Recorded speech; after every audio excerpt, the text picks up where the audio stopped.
a different time zone, so I never see it. So, but I think, oh God, we started. Hey guys, welcome to the show. Where's my sound effects? I don't know, guys. I'm really sick tonight, so bear with me. I've been, not to put it too detailed, but I've been firing both barrels for most of the day. So, yeah. So anyway, did you do it or not? I did. I didn't hear it. Wally was supposed to have like sound effects for me. No? Let's try again. No, I'm not hearing it. It's supposed to be like a puke sound effect, but Okay, we'll get real there. loud. We'll get there.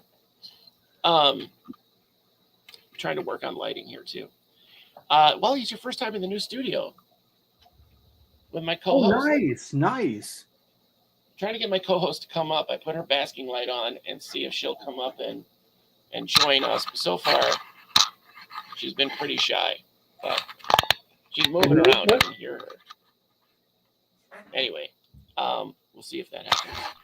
But yeah, so guys, it's Community Day. We're here to celebrate you guys.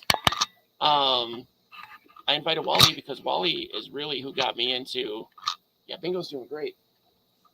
Oh, honestly, she's coming up right now. But Wally's the one who got me into the hobby and into like hip deep into the hobby and into the community as well. And we just had, well, you just had SDOC 1-3. Did I get it right? It was year 12. Year 12, we had 220 people, 220 donors. So good times. Nice. Yeah. Was it the 12th year? 12th year. So next year is lucky 13. So we'll have like 4 donors. Good.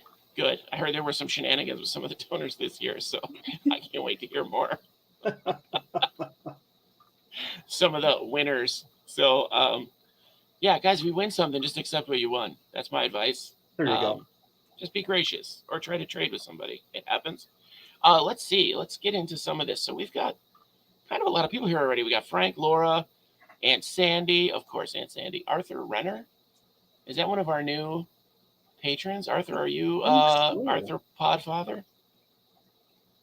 Who else? We got Jedi Monkey, Laura, Item 13, Kate DeJonia, Fishy Plumber, Moon. Of course, Moon is here. Moon's been here since day one. Do we Moon know is what always is Moon's? What's that? Moon is always there. Talking about appreciation, Moon is always there. He is always there. He comments on every single video. It's amazing. It's amazing, honestly, the support that Moon has given over the years. We're working on year 4 here on this tiny little show. 365 SDOC. Yeah. Just leave a camera on constantly. See what happens. Yeah. Just leave it on in a room, and sometimes you walk in, sometimes you don't. Pick a room. I'll come in and, okay, I finished my Coke. Here's an empty Coke can that's going to be donated now. Secret word is carbonation. New to the channel. Arthur Renner's new to the channel. All right, yeah, guys, we updated the board. We got some new names on the board here. Let's see if we get some good light on it. These are my subs. We kick it old school here. This is past and present. Patreon. Nice. You can be a part of it. You'll be out. These are the new people. All right. So celebrate. Kate DeJonia joined. So yeah. And I found out you can be a free member. You can just come join and not give anything. I mean, give something to start and then maybe go back to free, but you know. And we're like 13 people away, 13 subs away from the 500. You guys, we can do this. Now, 500 is the monetization level, right? I think that's the case. Like, I don't expect it to ever be anything major, but I'm happy with the tiny community we have. Like, I don't have to deal with any of the trolls that, like, even Russ gets. Like, I know you get them. Russ gets them. The negative Nellies. We don't have that. We're like a small family here. Yeah. So, yeah. It's a bunch of fun. So I'm excited. right? And that's kind of what got me into so hard into isopods was the community. It wasn't necessarily the bugs. It was the people with the bugs, you know? I think it's with anything else. I hear people saying, oh, the crested gecko hobby has some, toxic elements to it. I hear, the isopod hobby has some toxic element. Any hobby, once there's an element of business, even it doesn't even have to be an element of business. Every hobby has a lot of really, really good to it, but always some bad to it too. And Yeah. I think that's where, especially with a show like this, we can focus on the good and try to minimize the bad. I try to focus on the good. Kate, no problem making your name all purdy. You let me make fun of your name for a year now or so. So you've earned it. Um, I I really do want to focus on the good. I have been exposed to a lot of the negative lately, it seems like. So I'm doing what I can to combat that. I feel like, use these guns. I don't have a lot invested. Like, there's not a way for somebody to really hurt me. They can't hurt my business. I don't have one. They can't hurt the channel. Everybody who's here loves me. So, whatever. Um, can't hurt my family because I have a machete. Uh, so, So the three key words there that I heard was exposed, these guns, and machete.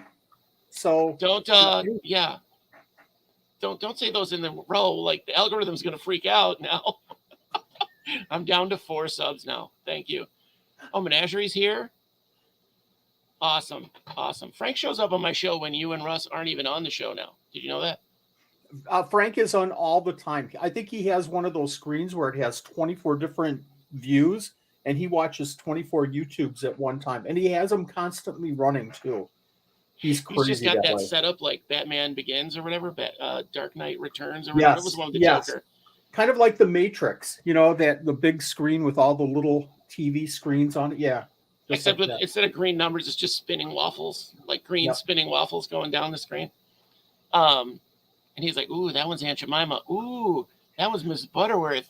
Ooh." Somebody's got to have that fetish. Somebody's got to have that. But yeah, so we're gonna focus on the good things tonight. Next month we're gonna focus on the bad things. But and it's not just isopods. It's not really isopods at all, really. So because we still have the best people. I think we have the best people, and I stand by that.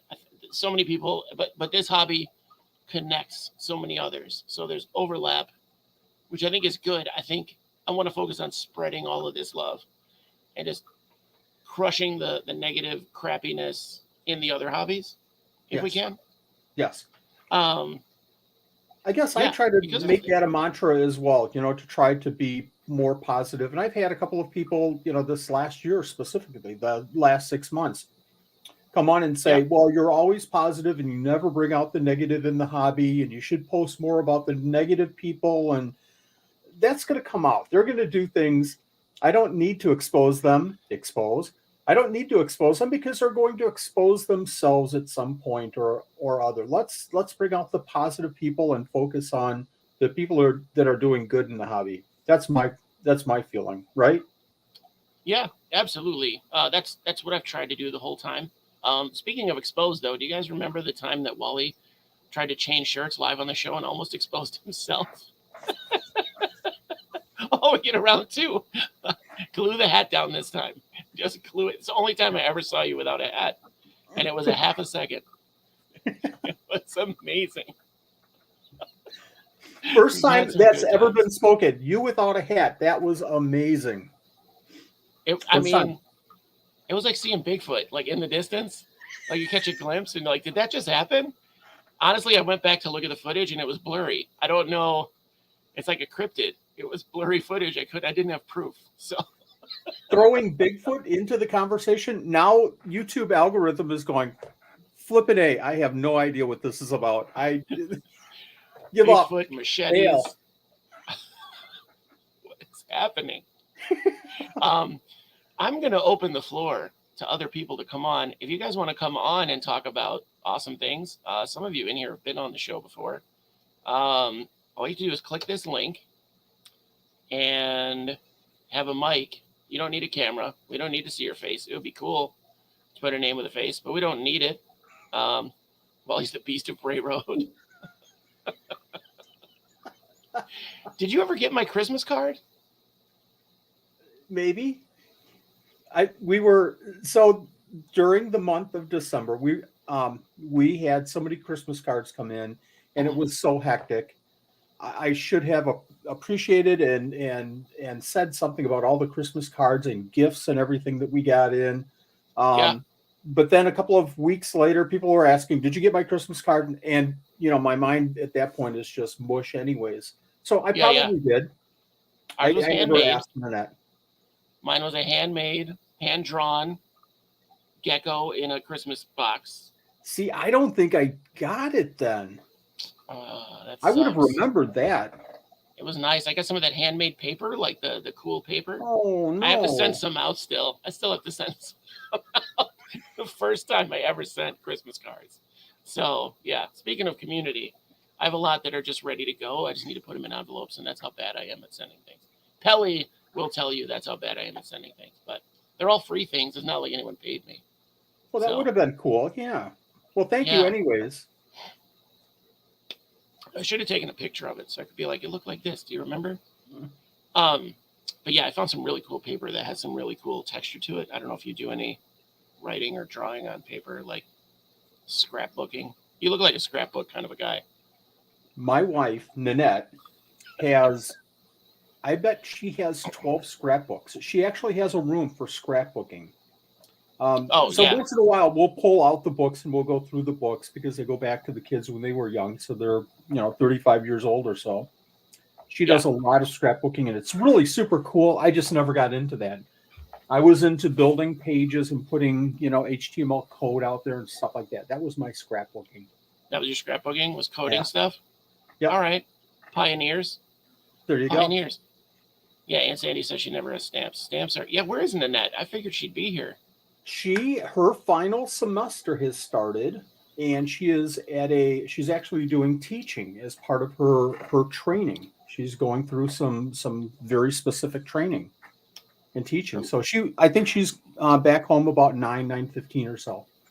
Wait, her last semester. So she's going to be a teacher, or is she going to retire? She's getting a degree in teaching so she can become a sub. Right now she's working, she's a special ed kind of teacher, special needs teacher. So this will give her the ability to sub if she wants to. She just wanted to take this to get more knowledge and understanding of what she's doing. That's awesome. And official, like you need the paper, right? So we just lost like 7 viewers since Nanette's not going to be here. So. Yeah, I just clocked She's out. coming. I can see her come.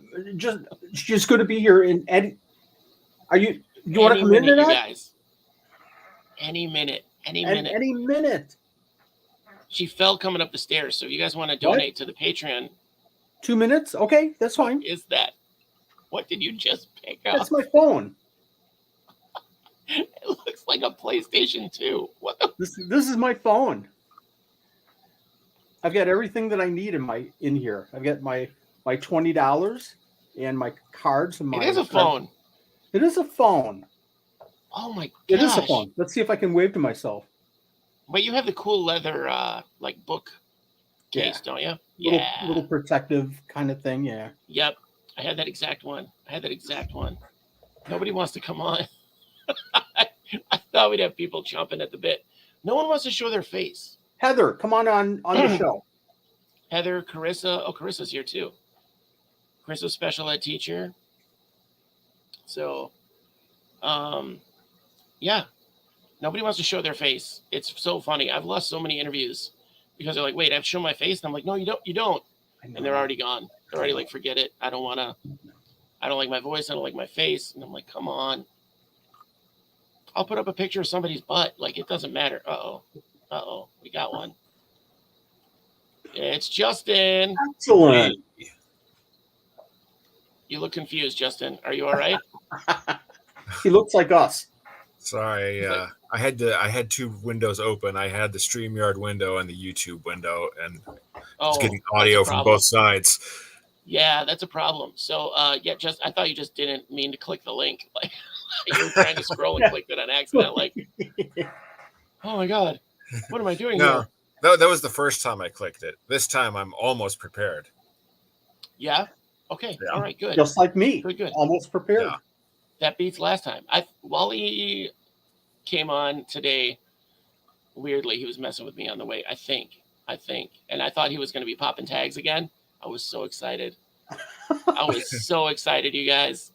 So then he was like, "Oh, is that tonight?" Like, and I was like, "Oh, it's happening. It's happening." And that's going to be on. And she's going to look like nervous about something a little bit, like she's going to miss her cue. And no, it didn't happen. But that's okay. That's okay. Can't win them all, right? Wally and Josh fused into one being. Oh my god.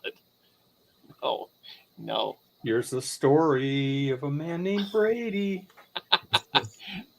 Justin kind of looks like what I would look like with a beard, if I could grow a beard. Oh God, we have menagerie too. Look at that, and then there were 4. Hey, now we got the proper Brady Bunch. Yes, exactly. We need 3 more, and then 2 more, and then a Alice. dog. And a dog. We can all start looking at each other. Yeah. Oh, Justin, how are you? Heather, welcome to the show. Why, thank you. Oh, Heather, welcome to the show. I don't know where she is on your guys' screen. She's straight down from me. I'm in the bottom. Perfect. Yeah, I'm in the bottom Over corner here. behind. Then we got below Wally. Josh. Yeah, we got so Josh. it's all Wally's up there. up at You're the top. over Am I over there? there. Yeah. Or are you just like, you're like me and still don't know how it works? Yeah, I think they're pointing the right it's the direction. It's opposite. right on my screen. Yeah, See? I don't know, man. Wally has it set up so they just rotate. So he gets hypnotized to stay. All right, so we have new people. So Wally, let's start. These are some questions that I came up with to do that I didn't tell anyone about. So Questions? how long have you been in this hobby, Wally? As a pioneer? Oh my God. Hobby, somewhat. I think about 22 years. 22, 23, something like that. In exotics, or is it just that's isopods 22 years? That's just reptiles. So Okay. isopods probably about 7 years. Somewhere around 7 years. 7. Okay. Yeah. Still All right. pretty early in the whole isopod game, I feel like. I go back Nice. about 10 years ago, 12 years ago, and I was talking to a guy that was keeping clowns, and he was showing me these isopods, and they were $5, a piece, and it was blowing my mind that isopods. Well, I'll just take the dwarf whites. The whole container is $5. Just give me some dwarf whites. And you really only need like 2 or 3 of them because they're real good at making more. Exactly. Yeah. If you've got one, you've got 1,000. Exactly. Are you having fun, Josh? I am having so much fun. You're messing with my head. I've never had 4 people on where it worked. Oh, and there's a ghost. That Heather's was house is that was haunted, my you guys. child. Yep. Her children and her dad just walk by in the background, like with their heads down, like the Ring. And it's kind of, they just show up and it's like they just drift in. Heather doesn't notice them. So they kind of I look just like ignore ghosts. them. Yeah, she does that. On I don't have Dungeons a and Dragons real- night. Yeah, I don't have Yeah. a real grown-up reptile room. We have a loft area, and that's my reptiles and my office space, and yeah, so it's kind of right in the pathway of everything. many So rooms my have dad will probably creatures? wander by too because I just made dinner. So Yeah, I'm working out of my bedroom, so I feel you. Perfect. Wally, how many of your rooms have creatures in them? 2 rooms upstairs. I have the reptiles behind me, fish tanks over there. We have 2 tanks in our bedroom, 2 day geckos, but it's the whole downstairs too. Well, the basement, right? Is Yeah. all. Yeah, that's the So business. downstairs is about 1,000 square feet ish. so jealous, so 1,000? jealous.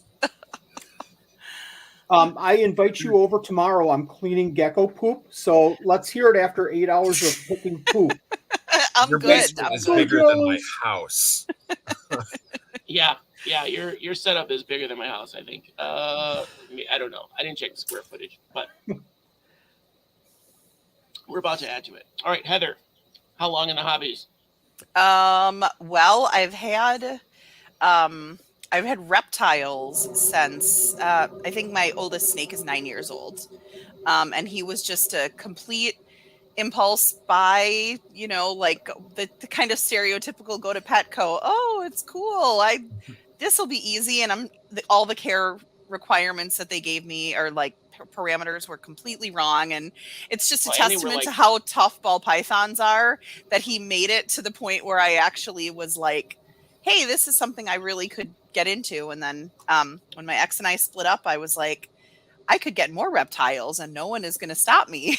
So yeah, so then it went into bioactive, and then it went into isopods, and now I literally have, there's only a couple rooms that don't have animals in them in our house. The bathrooms in our bedroom is pretty much it. They're in every other room. Yeah. That's what I kind of figured. Yeah. And then, so your snake has been around. And so when you got your snake, you got it from a big box. Yeah. And it was, what'd you say, 15 years ago? 9 years ago. 9 years ago. Oh, and he was tiny. Man, I did not listen. Okay. Nah, no worries. Yeah, he was little, like baby ball python. And now he's like 4.5 feet long. And turns out he's kind of cool. He's 13 feet long. Good. No, he's just a normal ball python. He's like the most basic. And he's a sweetie. He's super chill. He's really easy to hold. Good eater for a ball python. Oh, Sandy's got 21 skinks in her bathroom. That's for temperature control reasons, though. Not on purpose. That's for temperature. Yeah. Inadvertent skinks in the bathroom. How's your finger? Yeah. You got bit by I did. One of Sandy's skinks bit me. No, I got one of my skinks from Sandy, and I was feeding her today. We don't know if it's a boy or girl, but we refer to her as her. And I had little bits of cat chunks of cat food pate, and mixed with arugula and some blueberries. And she was taking it no problem from my hand, and then just calm as you please, she just leaned right over and just went chomp. I think I want to taste the finger now instead. And I'm like, are you kidding me? But it was fine. Bingo is so gentle. Bingo is so gentle. She does this little nibble thing first, and then she's like, okay, that's food. So she hasn't had her salad trick that I've done before. So not lately. So, all right, Justin, how long? I've been into animals. How long have you been unsober? Oh, we're on a different show now. I didn't realize sorry, switched it. Oh, shoot! You guys got me with the intervention. Surprise intervention. Right. Yeah, right. We love you, Justin. We care about you. This is a safe space. My name is Justin, and I'm an animalholic. Hi, Justin. I'm a critterholic. But yeah, I've been into animals in general since forever. I think probably my first pets that I remember was a hamster and fish and cats. Isopods are pretty new though, 3 years. 3 years isopods? I've had all kinds of things throughout the years. I just found out I'm like 5 years in. Of course they fish count. Okay, well then it's been way longer, because now, Wally, you'll recognize this. I used to go to Aquatics Unlimited all the time when I lived in Milwaukee. We used to go, even when I was a kid, that was our favorite spot to go on a Saturday afternoon we'd walk around and look at all the fish tanks. My first paycheck that I got from my first job, I went and bought a 30-gallon aquarium and put a bunch of fish in it in my bedroom. Spent the whole thing at Aquatics Spent the whole thing. Yeah. I mean, didn't take much. I mean, it was Kmart, so it wasn't a big paycheck to start with. My first Heather, job I was have Kmart. to ask you, did you ever go to the Milwaukee Aquarium Society? I didn't, because I was really, I mean, that was pre-internet. So, I was super young. We moved out to Portland when I was 20. I was young. So I was out of the loop, and now I've got all these awesome friends in the Midwest that are reptile people and invertebrate people that I didn't even know that community existed when I was there. And now I'm like, dang it, now I'm 2,000 miles away and I've got all these awesome friends there. Very cool. Isn't it weird how much it's grown? I want to blame it on the pandemic. Yeah, definitely. How much the things have grown online, because I don't think people were as active, non-sellers were as active and connected online as they are now. Like literally everybody I've ever bought from is like a friend. Like I have their actual phone number in my phone, which is a big step. It's a big step from internet friends to friends in your phone, right? So that part's amazing. That would have never occurred to me. Like I've been in the exotics hobby, either peripherally or deep into it for 25 years or something now. Almost 30 years. So in one way, shape, or form, this is when I worked back in the day in PetSmart, Petco, and Petland, where we had stuff that like you had never seen before. Like stuff would come in and be like, what in the hell is this? You couldn't find any information. The internet was like dial-up, and it was 100% wild caught, all of it, I'm sure. All of it. Suriname toads. We had Suriname toads at PetSmart when I was 21. I can't even believe that. That's insane. Ooh. Yeah, and we had Sicilians. We had Sicilians too. We had a whole tank of them. The best was when they fell on the floor. I found out they were amphibians somehow. I don't remember how. And I was getting one out and it jumped out of the net, right? Because they're like eels, basically. And the guy freaked out. And I'm like, it's cool. They're amphibians. Like, they're made for the land too. It's all right. I don't think they were made for like floor cleaner, but probably not. Probably not. Yeah, the Peepa frogs. Everyone thought they were dead. Every single customer was like, that frog is dead. And they were huge. They were like this big, full adults. And every single customer was like, they're dead. And we'd reach in with the net and poke them. We just got tired of doing that. We'd be like, no, they're not. We assure you they are not dead. The little sign on the post-it. We weren't allowed to write on the tank back in the day. We weren't allowed to just write on the tank with dry erase markers. So what else do we have? Crazy tarantulas, lizards. We had Bohemian, the monkey tail skinks, the prehensile tail skinks. Oh my gosh. We had those guys. Have you ever been bitten by one of those before? That is a treat. Let me tell you. Well, they've got crazy claws too. Yeah. They're all sorts of fun. And they're mean. Like some of them have an attitude like a toke.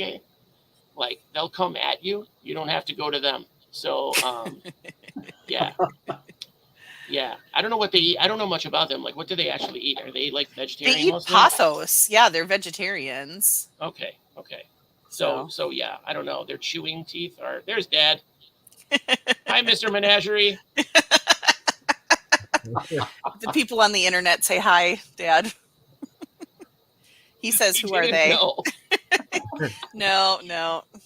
I'm always talking to someone on my computer because I work virtually. So he's like, I always see faces on the computer and I don't think anything about it. Usually I have my lovely green screen curtain closed, but I wanted to have my animals. When I have my animals out when I'm working, it becomes very distracting for the kids. So I have to like close it off and we only can, because otherwise it's all, what's in the tanks? What's in the tanks? I'm like, I need you to focus. We have homework you need to get done. Yeah. I only have the one animal on display. Oh yeah, he's been kind of neglected him for a while. Very low maintenance though. Very. Although I'm always like, ooh, skulls. I could put that in my beetle tank. I could put that in with one of my scorpions. Yeah, we're not weird. Bug people aren't weird. No. I did identify the skull that I found in my garage. It's a raccoon skull, not an adult. So I found one day I was in there cleaning the garage, and in the back corner I found a pile of fur and insect larvae. I hate maggots. I hate saying the word. Yeah. And a skull. And it was just fur and a skull. And I don't know where the other bones went. That's all that was there. So I kicked it all out of the garage with my shoe and came back later, last month. And it was a raccoon. Oh, Frank wants to know if you skulls. I didn't see that post. I probably would have been able to tell you, oh yeah, it's a raccoon. Mostly because it's always a raccoon. It's always a raccoon, yeah. I didn't take a picture, but I want to know did my possum kill it?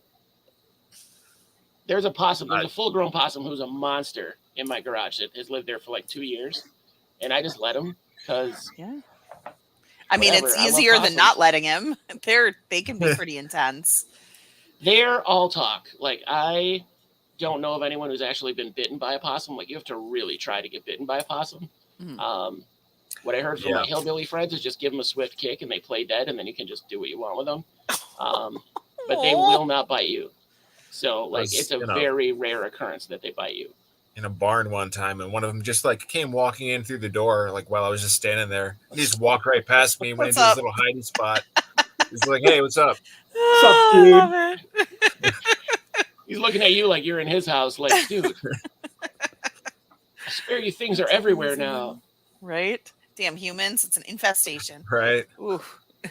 Possums fluoresce pink under UV light. Is that true? Is that a thing? I would believe it, because possums are like one of the weirdest animals on the planet. That's really interesting. The fur or the skin? Saliva? I mean, you can see their skin right through their fur. The fur's so janky. Yeah. It's true, yes. Oh, he just said yes. Their fur, their skin, and their saliva. All of it. Yeah, I do like them. I think they're pretty cool. Where's Geo? He is downstairs still. So Heather's son, this is more of the community. So Heather is in my Dungeons and Dragons group, my Isobuddies Dungeons and Dragons group. And her son will heckle me from behind the green screen. Like, I rarely see him, but he talks so much smack. He's got so many opinions. He is a 13-year-old with all the opinions. And he wears like tuxedo shirts to school. He does. He wears the full on suit every day with the like hat and the jacket and the. I'm like, cool, you do you, boo. Makes you happy. He doesn't have to. Yep. He doesn't have to, you guys. It's not a uniform. It's just no. Everyone else is rocking the like sweatpants and grungy t-shirts, and looks like he's ready to go to like a, 1890s like wedding reception. I'm like, okay, cool. Yep, he's down. He's down. I just realized I said part of his name like 4 times live on air. Is that okay, Heather? Are you mad? Yeah, that's fine. Okay. No. Okay. No, I'm good. I haven't seen him. So. His full name is, and he lives at. And his social security number. No. Here's his email for anyone who. We don't have any of those guys watching this, but no. If you are, stop watching. If you are one of those guys, stop watching. Yeah, knock it off. Don't be a creep. How many of you know they just don't play dead? They pass out from stress. They do. They go catatonic. You're right, Frank. They do. They don't play dead. They pass out. I love a possum. I want one so bad. I have a hookup, but I haven't talked my wife into it yet. So, and I feel like showing up with a possum, I could be like, I found it on the road, which I did with a squirrel. I did with a raccoon. I could be like, oh my God, look what I found. I don't know where that $500 went out of our bank account, PayPal. It's a mystery. Well, they don't live super long, right? They only live like 4 or 5 years. They don't have like a super long lifespan. I mean, that's like in the wild because they get hit more than any other animal. Yeah. Ever. Yeah. So.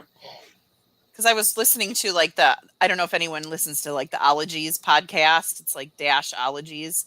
And every week she talks to like a different scientist about like some random topic. And it's phenomenal. But there was one about possums.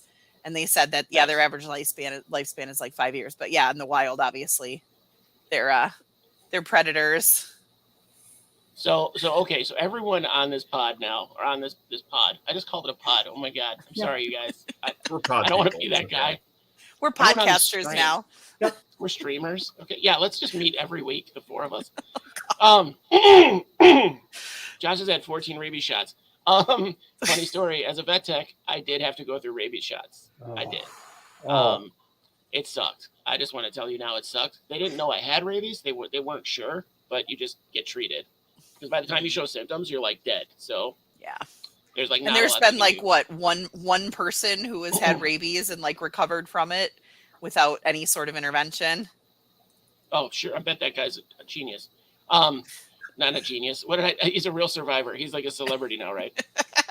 I'm trying to get over the fact that Josh has a possum plug. A possum plug? What?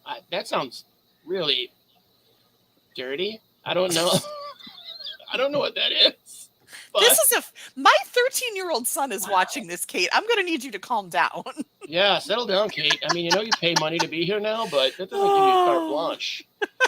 That's some French, in case you didn't know. I wanted to class up the joint. A way to buy possums. Kind of, Kate. I know a guy who knows a guy, and I still don't know the guy, so I didn't go that far. But yes, I can get you literally anything. So let me know. This is not legally. Yeah, I might not get you anything. I might not get it for you, but I want to know what your weird desire is. Speaking of weird desires, guys, for the 4 of us, Wally, we'll start with you. What's Nanette's nope animal? Oh, everybody knows that. It's snakes. Snakes. That's no it. Snakes. Just snakes. She told me when I got my first reptile, my first leopard gecko, She said, if you ever bring a snake in the house, and I can tell when she's serious. I can tell when she's kind of drawing a line, but she's not drawing that line. But she was drawing the line. If you ever bring a snake into the house, I leave. I take the credit card. I don't come back until you get rid of the snake. So I've got that going for me. She's staying at the Hyatt. She's got the Hyatt on speed dial just in case. There was no joking whatsoever in her tone. Man. What was the nope animal when you were a kid? Because I know you're into animals like snakes and whatever, like whatever you could catch, right? When you were a kid. For me? Yeah, wild cheddar. Like they have wild cheddar running around up there, right? I wasn't allowed to bring anything into the house. I couldn't have a dog, a cat, anything. So I had to sneak things to my friend's house and keep everything, vicariously at my friend's house. You couldn't. No wonder you have all the animals now. Like you couldn't have them as a kid. We all do that. Was neglected. Oh, that's why I have so much crack around the house. What? Wasn't allowed to have crack as a kid. Look what it did. Don't do drugs. Don't do drugs. Don't do drugs. And not during the show. Especially not during the show. Yeah. Yeah. No. I've never even. I've had one beer live on the air. That was it. One beer. Because I had a guest on who was always in a tank top in the the Dago tee. I feel like that's the best way to say that shirt. And so we had like a Miller Lite on the show, and let me tell you, my former co-host, was not pleased. But we did it anyway. We did it for the views, all three of them. Yeah. Okay, Justin, what's yours? What's the thing you live with? You live at home still? Yeah. Yeah. You have roommates? I missed the window to get out. Now I feel sorry if I leave them alone. They'll probably kill each other. So. Oh, good. All right. Well, you're keeping people safe. See? You're keeping people safe. You're doing it for them, not for you. What's your nope? What's Mom saying? There's a nope. Where's her line? Spiders. Probably centipedes. Centipedes are a nope for me. I would never own one. But I probably wouldn't own a spider either. Centipedes are my personal nope. Yeah. The scorpions were a nope, but I pushed the issue anyway. So I just got one. Congratulations. Oh, you don't like scorpions? Well, they're here. So yeah, and then it was oops, scorpion's pregnant. Now I've got almost 20 of them. Oh, wow. Yeah. That's the joy of wild-caught scorpions. Is surprise. Yeah, I bought her from a shady guy at an expo, and I don't the scorpion dealer with a trench coat. He pulls his. Hey, you want one of the scorpions? You want the scorpion? Come out to the parking lot with me. There you go. Mantronics totally not suspicious. That's funny. That's all we used to have at the expos. Do you remember the Wild West expos we used to have, Wally? Yeah. Oh yeah. I could have bought a kinkajou. Crazy. A little baby. I didn't have the money. That's the only thing that stopped me. I didn't have the money, and that was it. I would have bought it, and hands down, unprepared. A mammal. Apparently, what they like to do is go to the highest point they can reach, and they poop there. So they like to poop from the sky. So if you let them loose, they'll go up your curtains and crap down your curtains.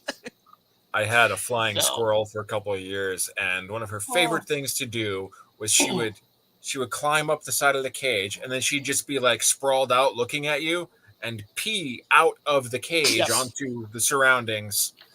My squirrel did that. This is what I think of you. Yeah, my squirrel did that. Both squirrels did that. I don't know if that's a thing. I don't know. Yeah, Heather, I think it's a squirrel thing. My nope is Heather pays the bills. She doesn't have a nope. No, that's not true. I try to be respectful of. There's 7 people in our house. We have a lot of people in the house, so they're definitely for my wife. It would be centipedes. She's not a fan of centipedes, but I liked her. Yeah, I'm also not a fan of centipedes. So we have scorpions. She's actually. We got my father-in-law a scorpion for his Father's Day present last year, and it's the most precious thing because he'll take pictures of it and send us pictures of it, and he'll be like, look, Sonny ate this, and so it's the cutest thing ever. And so he's got a scorpion tank with blue death feigning beetles in it, and some of the superworm Morio worms have turned into beetles, and they're in there too. So before that, I would have said a scorpion, but scorpions are okay. My boyfriend it's the Jerusalem crickets. And I love Jerusalem crickets. I think they're so cool. They look like the little cooties. If anyone has seen them, I think they're just freaking awesome. And he is like, there is no way in hell that will be the last night I spent in this house. So I am trying to be respectful of that phobia, since he tolerates the fact that on a regular basis there's like cups of mealworms on the table and like baby gecko enclosures and all kinds of random stuff. So he is very patient with all my stuff scattered. Look at that literal menagerie behind you. And this is maybe a quarter of my animals here. So. Yeah, guys. So the 503 is for the animals in that room. That's the number of animals behind her. So. I mean, I have like a scorpion on my desk. I have jumping spiders. I have a tailless whip scorpion. I've got my juvenile morning geckos, and then tarantulas. I've got about 30 tarantulas right now, and all kinds of stuff. Wow. So I try to be respectful of the few things. My kids are still a dicey on the scorpions, but they are fine with everything else. So Carissa didn't know that I was going to call her out for a dessert scorpion. So she corrected herself, but and you're a teacher, babe. Gosh. She said desert. I'm pretty sure it was autocorrect, but dessert scorpion sounds way more delicious. Have you eaten a scorpion? Has anybody here eaten a scorpion? I would feel so bad. I love them. They're such dorky little creatures. I just couldn't do it. No? Nobody's eaten one?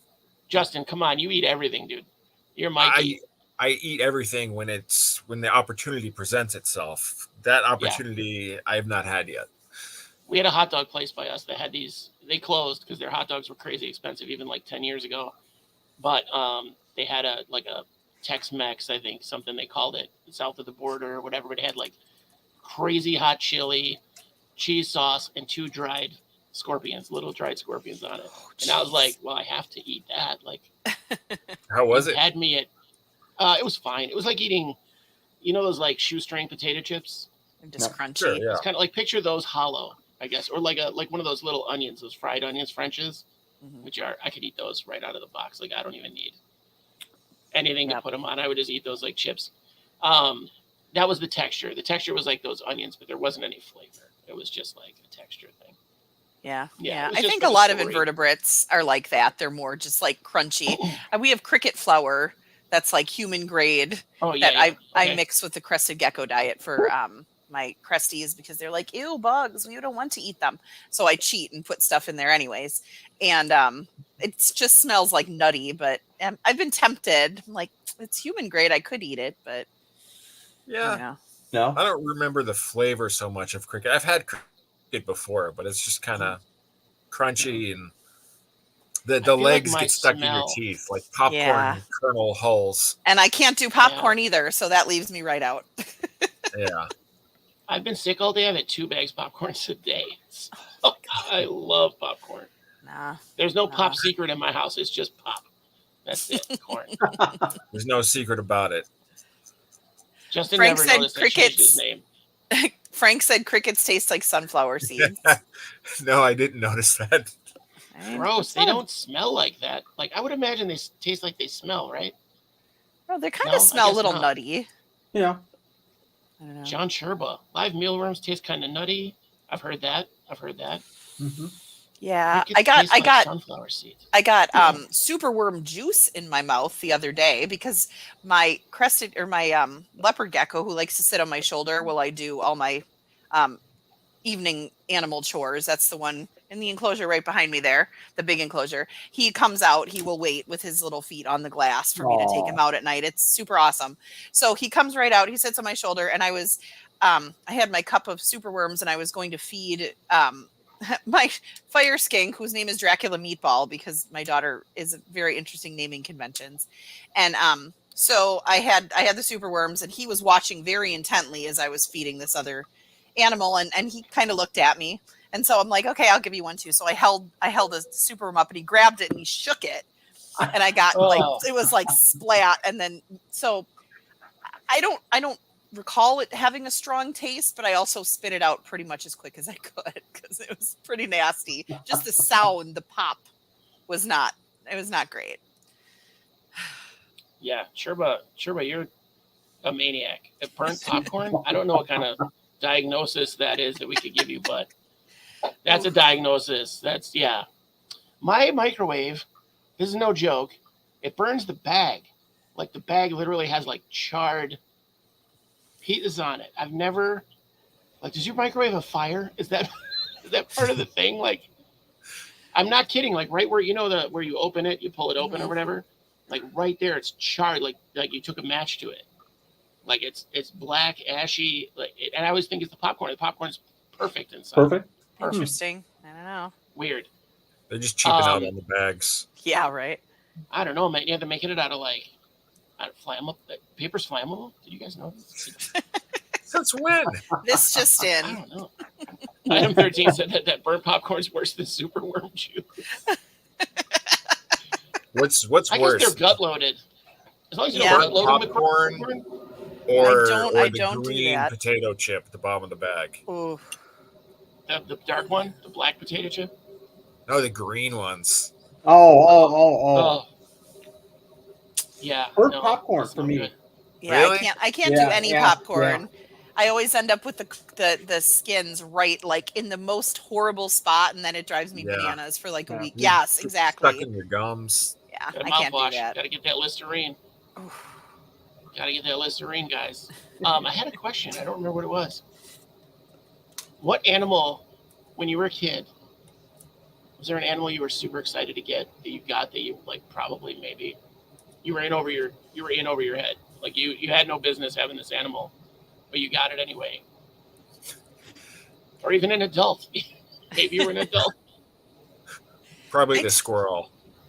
The squirrel, flying Mammals squirrel. are rough, man. Mammals are hard. Yeah. Like they're just so messy. Like I got my guinea pigs as a kind of impulse buy. They had been surrendered to a store, and it was a mom and a daughter, and they were super sweet, but my God, they are messy and they require so much work, and I love them, and they were wonderful, and they lived long, happy lives. They were like 7 years old when they finally died, so they had good lives. But dear God, the amount of maintenance on those 2 damn guinea pigs was worse than all of my reptiles put together, because they just every single day, like the full cleaning, hay everywhere, and I'm just like, you guys are great, but I'm done. People that are into guinea pigs, it's cool. I get it, but it kind of has to be your only thing because they really do require a lot of energy. We had a guinea pig once. I've got to tell this story now. We had a guinea pig. It was always kept in one of our spare rooms because we were afraid our dog would interact with the guinea pig and play too hard with the guinea pig. Yep. So we kept we would go off to work. The dog would roam. The door was closed. The guinea pig and dog never met until one day we came home, opened the door, shavings all over the place. This is not going to end good. So we kind of followed the trail to the spare bedroom, kind of opened the door a little bit. Dog's gone. Dog's like, must be hiding because she knows she's a bad girl. We opened the door to the spare room, and here in this 20 long where we kept the guinea pig on the floor, the guinea pig is huddled up in one corner, and the dog is sitting. This is a Keeshond, 35 pounds. Oh gosh! Is sitting in the other corner of the 20-gallon tank, just kind of watching they're just face to face. Just everything's fine, but I mean, there were shavings all over the place. And it goes everywhere. It's so bad. Like between the hay and the bedding. My son has gerbils, and they're only in and they're actually in that first aquarium that I bought when I turned 15 that I've kept this whole time. Now it's housing 2 gerbils, but just the bedding for all the mammals is just it's so much. We had with our guinea pigs, we had our little 1-bedroom apartment condo, and we bought 2 female guinea pigs. And I was pretty good at sexing them. I was confident. They were females. They were pregnant females. However long later, we're cleaning their cage. They had the basic cage, the little one, and then this big playpen thing that they could get out. Mm-hmm. So they were in their little thing, waiting to come out. They always were afraid when we were cleaning. and I see they come out, and then I see something else move. Like I see the two of them, and I saw something in the corner of my eye. Like, wait, what is happening?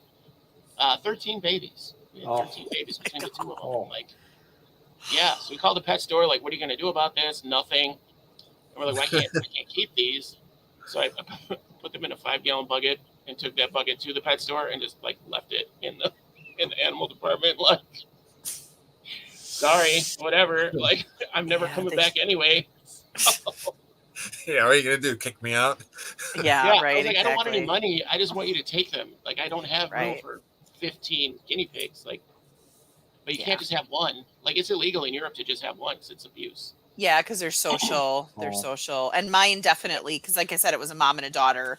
And when the mom passed away, and she was old, you know, like the daughter definitely declined pretty quick. Just because they, you know, they really like to be social. Some of them will bond with a person and you can kind of like hang around with them. Mine wanted nothing to do with me. They just wanted me to feed them and get the hell out of their faces. I'm like, okay. But I love my chinchilla. Lily's got a chinchilla. Oh, they're so cool. Chinchillas are so superior to a guinea pig. Ugh. Their little hands. Every time I know they'll hold anything, like all the TikToks where they like give them like a little 3D printed sword and stuff, and they're just it's the best. And you go to pet them, you go to pick them up, and that's when you notice like you think they're these fat little. There's nothing there. If you got them wet, it would be like this big around. Their body would be like this big around, just emaciated. But they're all fluff. They're all fluff. Yeah. Yeah. Every time we go to the pet store, my wife is like, "Oh, look, there's there's chinchillas." I'm like, where? First of all, where in God's name are we going to put another animal? And second of all, no more mammals. No more mammals. But they are very cool. Yeah, she's in the chat. I want one so bad. You get your dart frogs and you be happy about it. No more, no mammals. Yeah, when the cats are gone, I'm done with mammals too. Just, I like things that I can leave for a week without being an issue. Yeah. We have dogs. We have corgis, and that's kind of. I was joking with Laura. Like corgis are like the dog that goes with the like reptile hobby. It's so funny because Wally had the corgi. Laura's got corgis. There's a guy in does a lot of TikToks in Arizona, ever evolving exotics. He has corgis. It's like that's like the dog. It's like the skink of the dog world. You know, the little dopey legs and the big chunky body. Yes. Yes. But yeah, they're the two dogs. I mean, my 30-ish reptiles and then all the invertebrates are less work than the two dogs are, bar none, just because they're so needy all the time. And the fur, oh my God, the shedding and the barking. Yes. Yeah. I mean, Wally, you know. That's my cats. Like, my cats want to get pet all the time, and you can watch this cloud come off of them, and it's like, God, dude, get off of me. At least when the geckos when they shed, they eat it. They have the like manners enough to like eat it again, and it's gone. And even if they leave it, it's like, oh, isopods. Yeah, the isopods will eat it. Exactly. It's very convenient. I don't know. Would dairy cows eat dog hair? I bet they eat everything else. Would imagine. I don't know. Yeah, interesting. I'm sure mine have had access to cat hair. I just gave some dairy cows to a friend, and he was surprised at how picky eaters they were. I'm like, what? What is he feeding? Like they weren't eating anything he put in there. He put potato in, he put raspberry in, he put fish food in. They weren't eating anything until I told him to get the exact same floating turtle pellets that I was feeding mine. And he went and bought it, and they're all over it. Like, wow. Okay. Mine are like trash compactors. I'm like, oh, my sand boa didn't eat a mouse. It's going in with the dairy cows. Oh, my crested gecko spoiled, pups. Apparently. Yeah. Well, that's the one. I don't know if you guys remember the Podsgiving that Wally and Russ and I did, where we had the little platters, and the dairy cows of mine, anyway, were the only ones that came out of hiding long enough to eat. So, and turkey was the jam, but they were pretty much trying everything. Yeah. So, I mean, they had turkey stuffing, cranberry sauce, I think a green bean situation. The turkey you should have tried that raccoon head. They would have loved that. I didn't have it. Yeah. This was this year. The raccoon head was like this year. Well, no, it was 2023, but still, it was recent. There was no Podsgiving involved. Give him a raccoon head. I'm not that guy. It's instead of beetle cleaned bones, it's dairy cow cleaned bones. Easy way to clean it off. It's just you have to pull it out at the right time, or they'll eat the bone too. Yeah, that's because they're pretty intense. Like, are they? Yeah, are they as tenacious as the beetles? I guess so. Yeah, because they'll eat the bones too. Pretty close. Absolutely. Yeah. Well, because I see those posts all the time, and like, there's some groups that I'm in that I'm just in now because the stuff they post, like I won't say the name of the groups because I don't want them to get mad, but the posts are so stupid. The questions, and it's a scroll of the same question all day, every day. And it's like, can you just scroll down twice? You would have the answer. Or like, use the search feature, or go to the files, or something. And I try to be like kind to people, because I feel like sometimes people are coming in and they've joined, they're not even familiar with social media stuff, and they're coming in because they're like, hey, someone told me to join this group. It's the only thing I do on Facebook. So I try to be like, if they're genuinely asking a question in good faith, I will give them an answer, even if that answer has already been given 20 times, if I have the energy for it. Because what I don't want to be is that person who's like, oh my God, what a dumb question. Even if I'm thinking in my head, oh my God, what a dumb question. It really I say it out loud. I literally. Yeah. But if they're actually taking the time and energy to like do better for their animals, even if it's a dumb question in my mind, I am willing to, if I have the energy, I'm willing to do it, because other people might not, I had that in a blue death feigning beetle group. The blue death feigning beetle, or one of them, groups today, someone asked a question about substrate that's literally been asked like 30 times, and I'm like, you can buy substrate from this person, you can make your own and do this. And I literally just like screen capped from the files of that group and shared that picture, and she was like, thank you so much, this is so helpful. I'm like, it was right there. But it's fine, because she has the information. Now her animals are going to be treated better than they would have had I not done that, hopefully. And you got to her before somebody was like, just put them on orchid bark. Styrofoam, it's fine, Yeah, that's how they showed up from, that's how they're set up at PetSmart. Oh my God. He's got that packing peanut in there with him. So, crying out loud. Yeah, the PetSmarts by me, they're like, there's that lady who's going to come and criticize all of our husbandry again and tell people to knock it off with buying the bearded dragons if they don't know what they're doing. It's crazy. It's crazy. Like, I don't trust them with anything but fish. Like, when I was working at PetSmart, Petco, all we had was fish. Like, they didn't let us have anything else because they were responsible. It was like a responsible big box store. Like, that was the thing. They weren't going to do it. They had adoptions. They had like cat adoptions, pet adoptions, and it was great. It was like the heyday. Well, besides the fact that they like stripped the oceans of whatever they could find to put in your tank, or lakes or rivers or ponds, whatever. Amazon streams. Yeah, I feel like those pets don't get the respect they deserve anyway. People look at them very much like they're disposable things that go in a fish tank. Like, not us, but most people. Which is, and it's so true. It's just like, it's just a fish. I mean, look at all the people that still keep bettas in vases with some rocks in the bottom. Well, they've been fine for 3 or 4 years, so it's okay. And it's like, On the one hand, that sucks. On the other hand, it's like way better than the Dixie cup they're in at the pet store. Well, and that's, I'm sure, the rationale. It's like, well, this is 3 times the amount of water they had at Petco in that little cup, but yeah, it's maddening. And we have a ton, and I know obviously Wally is a huge fish keeper too.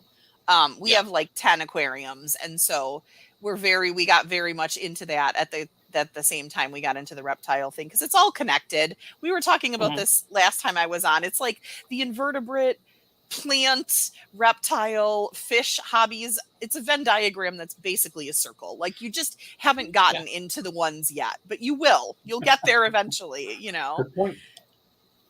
You'll always get to know about it. Yeah.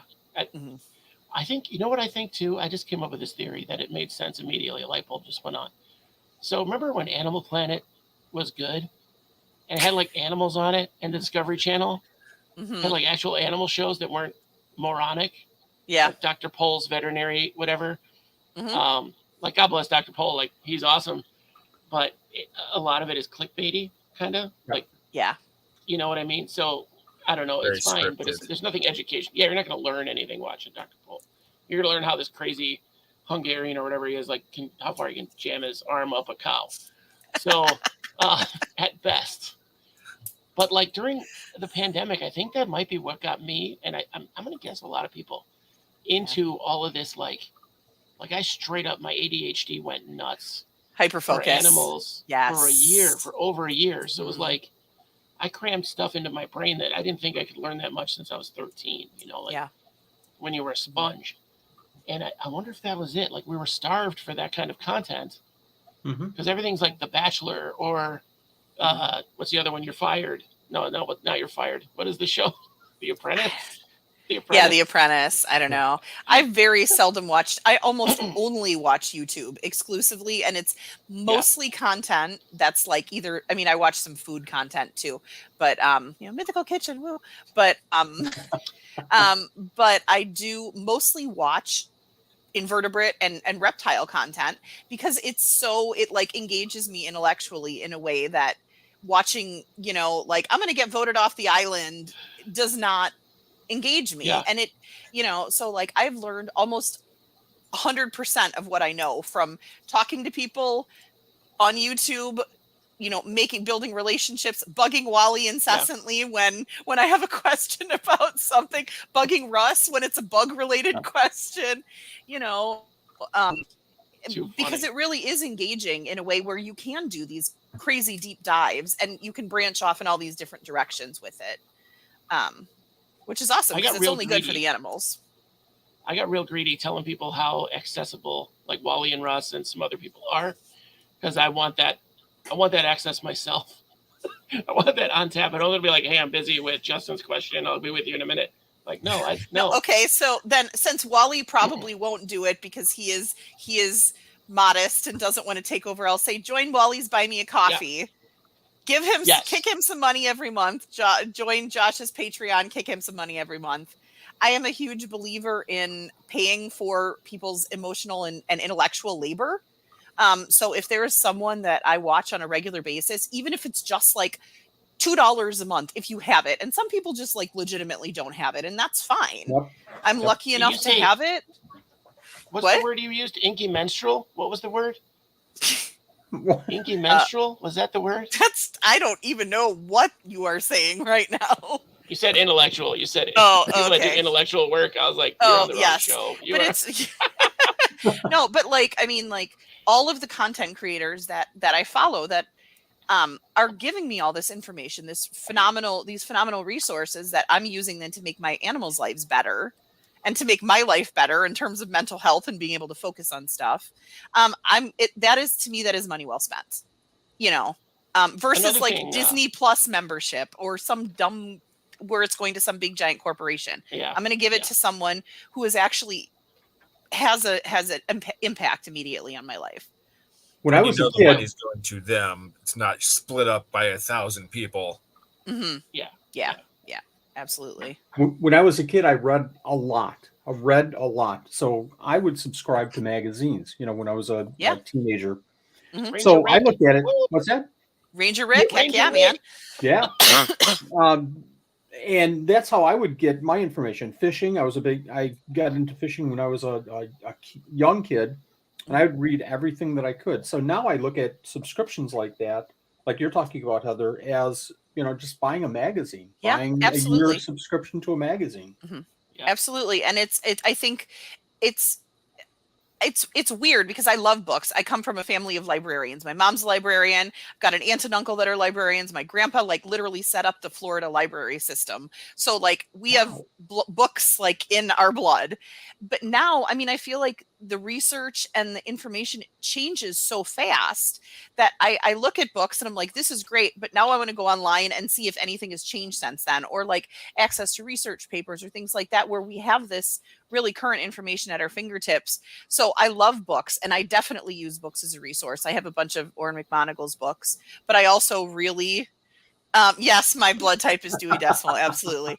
But I also, I use the internet, vetted sources, not just random schmuck who made 3 TikToks about this animal, and so I'm going to do what they're doing to learn. And so having both is good. But yeah, I mean, back when I was a kid and, the internet wasn't a thing, that would be it. Like magazines, National Geographic, Ranger Rick, some of the science shows like 3-2-1 Contact on PBS. Like there were oh my God, shows. That was so good.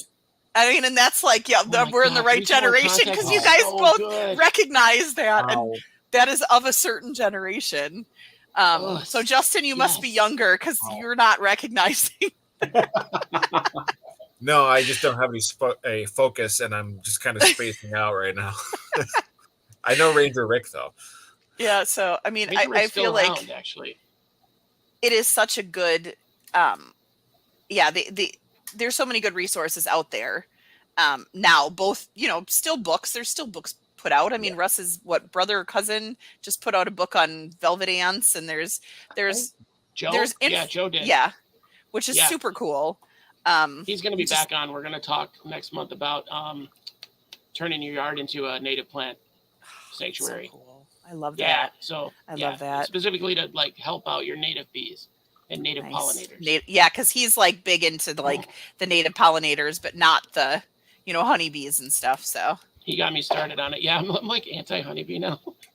Yeah, right? Oh my gosh, it's so bad because everyone's like, save the bees, and I'm like, F them honeybees. Let's save the native pollinators. But all the people are like, they're like, don't buy honey that is from China or whatever because it's not honey. It's just this fake. And I'm like, it's exactly honey. Like we could do it without having these invasive species. And that's my soapbox and my wife's like, just shut up. Just shut up.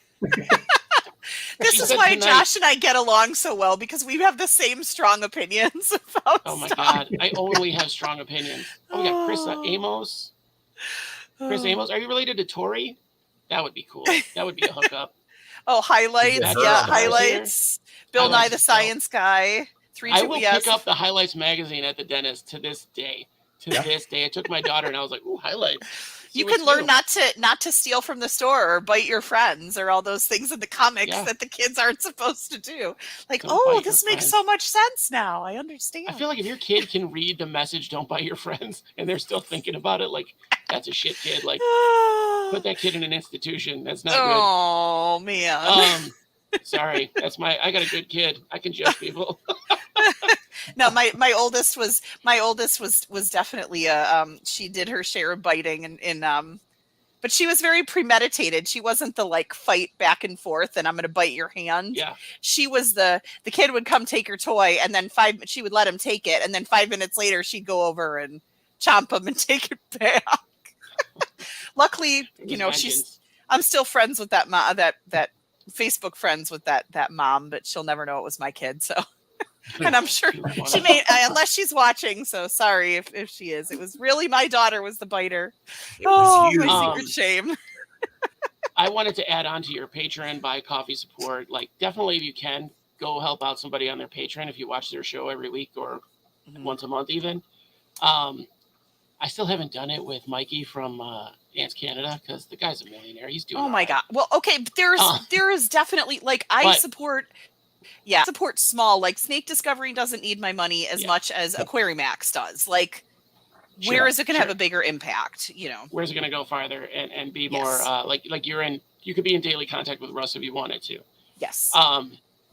But I would say the thing that bothers me that I see a lot, and I don't know, Wally's too polite to say it gets under his skin, but I'm sure it does. So people will ask Wally all day for advice, like, "Hey, can you ID this? Can you tell me what like ratio you use to do whatever?" And even rather than Wally saying like, "Hey, I made a video on that 3 years ago, like go search it, dum dum," he will explain it to him in painstaking detail. And then and it's all about geckos because I want a gecko. What should I do? What should my setup be like? And he answers all their stuff. I'm using you as an example, Wally. I don't know if this has happened to you. I'm sure it has, but then they'll go buy it from some cheap bastard who's got these like Jay's discount geckos or whatever. And they're like, they show up with like bone deformation or whatever. So then they get mad because Wally gave them the information, but the thing still dies. So now they're like, even though they like picked Wally's brain, they bought the thing from the cheap ass and it dies. So now it's Wally's fault in their head somehow because they followed his instructions, but it doesn't occur to them that they bought a crappy gecko because they're thinking it's all the same. and it's just not. So if you guys ask questions of a breeder, or if you ask somebody to help you with their substrate, and it's a substrate dealer, I know Kyle deals with this all the time, and he'll help you. But he kind of backed off because then people make their own dirt, and now all of a sudden they're selling dirt, and it's like it's not the same thing. Like all the science, all the work didn't go into it. They just kind of either stole a recipe, stole ideas, and then expected the same results, and you're not going to get it. So if you're asking these people information, or you're looking at their show, if you're watching Wally's show all week, every week, to see how to keep pictas, don't go buy pictas from Jay's Discount Geckos.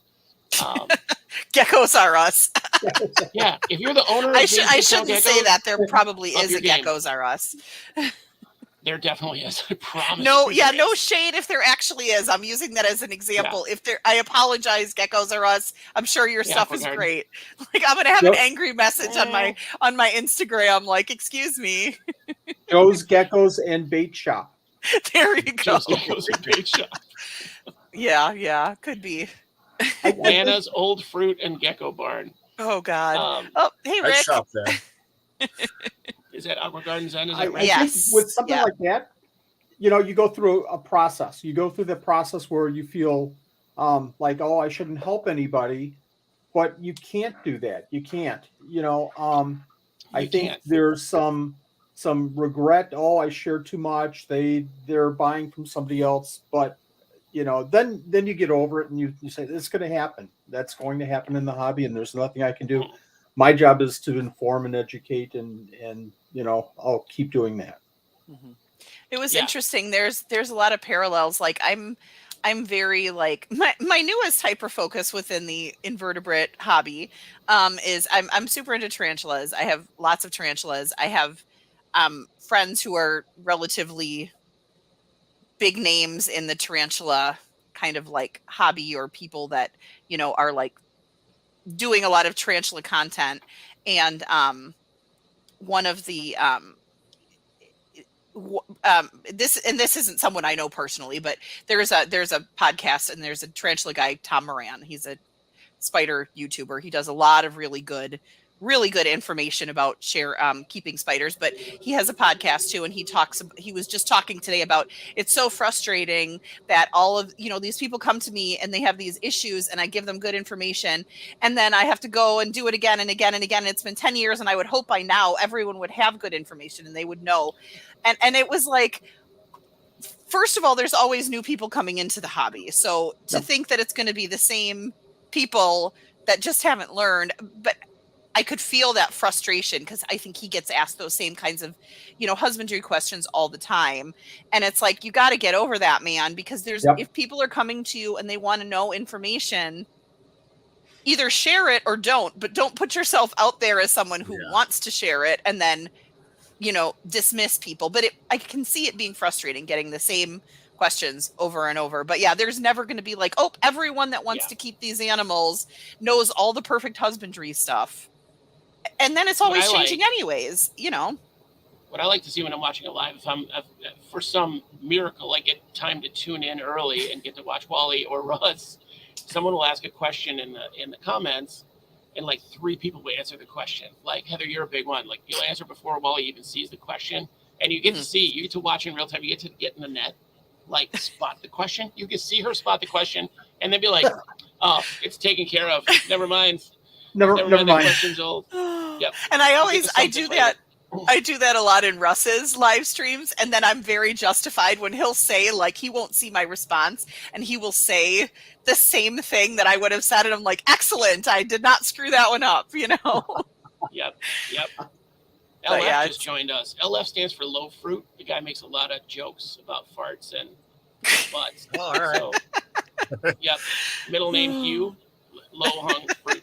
So if that's not the case, welcome to the show. I make fun of people's names all day. All the time. All the time. It's the only thing I add to the community. I'm trying to remember the one guy. Dope Kittens. Dope Kittens was the one that, yep. Dope Kittens? It was Dope Critters. And I had my glasses on, so it was Dope Kittens, and it just is still Dope Kittens. Like, he's a patron subscriber. And he's still Dope Kittens to this day. You're always going to be Dope Kittens to me. Oh, in my heart. In my heart. If I've changed your name, know that that's your name to me. So it will always be. It's a special Vika thing. Bubbles. So, like Vika Bubbles, exactly. Vika Bubbles. I haven't seen him in a long time. No.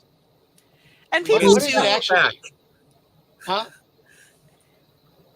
Where has he been? I need to email him or something. I can't remember what his actual tag name is.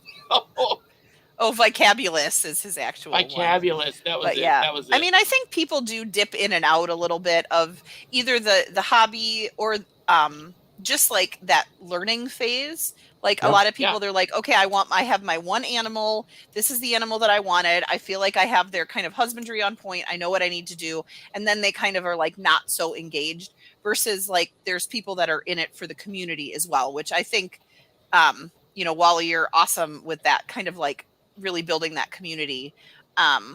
Because really, I feel like for me, that's a huge part of the hobby is talking to other keepers, even if it's an animal that I would never in a million years keep, or can't keep.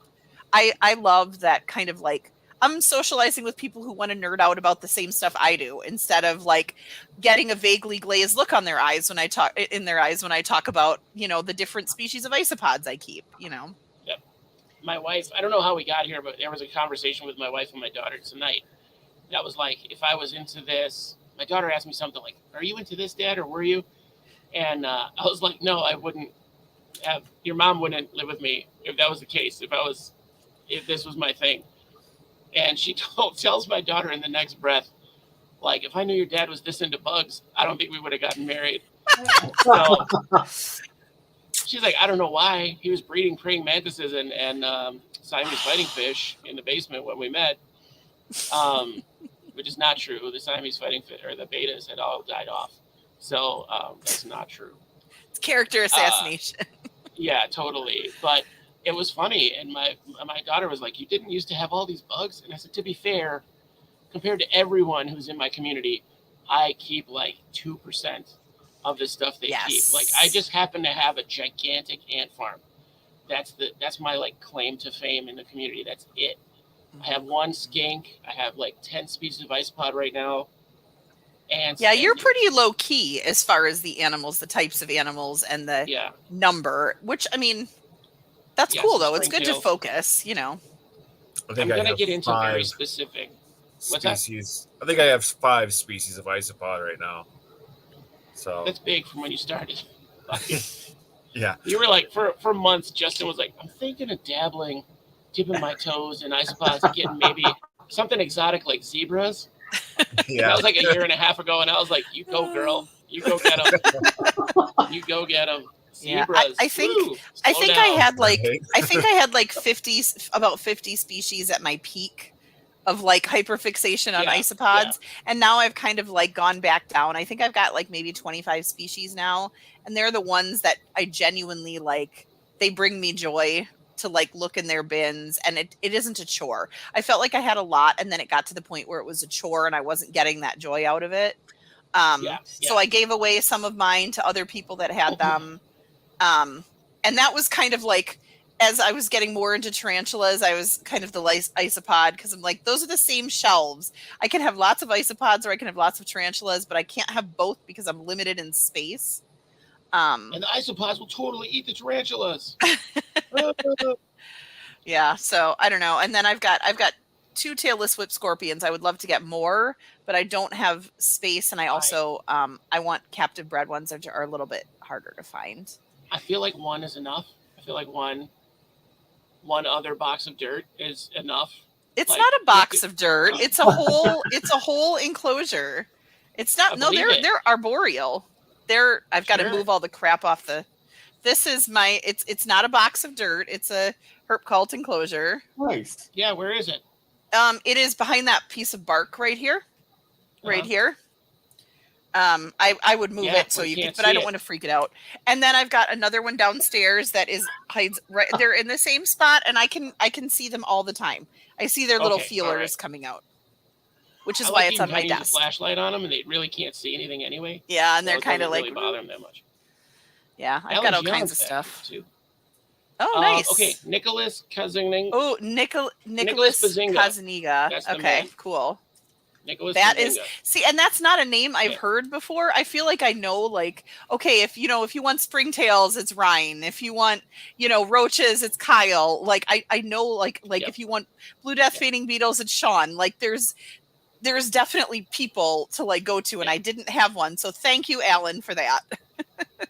You want centipedes or millipedes and social commentary, it's Kevin. So like, it's a lot. Wally, isn't that when you got out of isopods when it became like a big chore? It became like more work than joy. Well, I had a couple of things going. I was up around probably 75, 100 different species, and I slimmed down quite a bit when the geckos started taking off. I was building up my, conditioning, and then they started breeding. And, there was one point where this last summer we had probably 500 enclosures just for crested geckos. So you have to balance, you have to, watch your resources. And I just couldn't keep up with the isopods and the fish and the crusteds and the rare geckos. Couldn't do it. So I unfortunately had to get out of fish for a little bit. And like Heather was saying, I went back and I said, which of these isopods do I really, really, really want to keep? And we went from, I don't know, 75 or 100 species down to probably, I don't know, 35 or 40. You had because I didn't want it to be a chore. I didn't want it to be work. I wanted it to be fun and educational and enriching. And that's, I had to make a choice. It's hard. You can always do, like, I mean, I feel like there are some species I will always keep just because I have bioactives. So I'm always going to have a random assortment of powders. I'm always going to have dwarf whites. I'm going to have dairy cows because my leopard gecko and my skink eat them. So, like, there are species I will always have. And then, like, I love Porcelia werneri, so I will always keep Porcelia werneri. I love Cubaris marina papaya. I will always keep those. I love zebras. I will always keep zebras. But there's other ones. Another orange theme going on here between me, Wally, you. The orange is a big deal, right? Justin's beard is orange. I don't know what you're talking about. I'm out of the. I didn't get the text. I guess like the "What are you wearing tonight?" text. So, geez, Josh, do better next time. But yeah, jumpers. Someone said jumpers. I just paired my jumpers. I was so worried because I got a mature male. I have some adult females. And I'd gotten some before that I knew were gravid. So I've raised babies, but like I just paired my first ones that I actually bred. And I was so worried because I love this little male and I didn't want him to get eaten. And they did great. And I'm so excited. So we'll see. I should have eggs in the next like week or so at the most. And then I'll have a whole bunch of baby jumping spiders to wrangle again. They're fun. Yeah, that's a lot. Yeah, it is a lot. It is a lot. Oh, hard pill to swallow. I have Phrynis whitei too. That's the whip scorpion species I have. I love them. They're great. So top five isopods, guys. What do you got, Wally? The last 5 that I will ever get rid of, if I got down to 5, I would always have Hoffman Segai, Punta Cana, clowns. Mm-hmm. And now for the business part, I would always have dwarf whites and zebras, always. Yeah. Zebras. Yeah. I love zebras. Zebras are fun. Yep. Yeah. What do you got, Justin? What's your top 5? I only have 5. Well, what's your wish list 5 then? I guess. Oh boy, wish list. I'd love to get like some blonde duckies or even some lemon blues. I know they're harder. Lemon blues are beautiful. Yeah. Lemon blues are really hard. Get a 12 count. Save up. Get a 12 count to a 6. Oh no. Hashtag especially on sucks. something that's harder to take care of, and I want to give them the best chance at survival that I possibly can. Mm-hmm. So I won't have them. Yeah.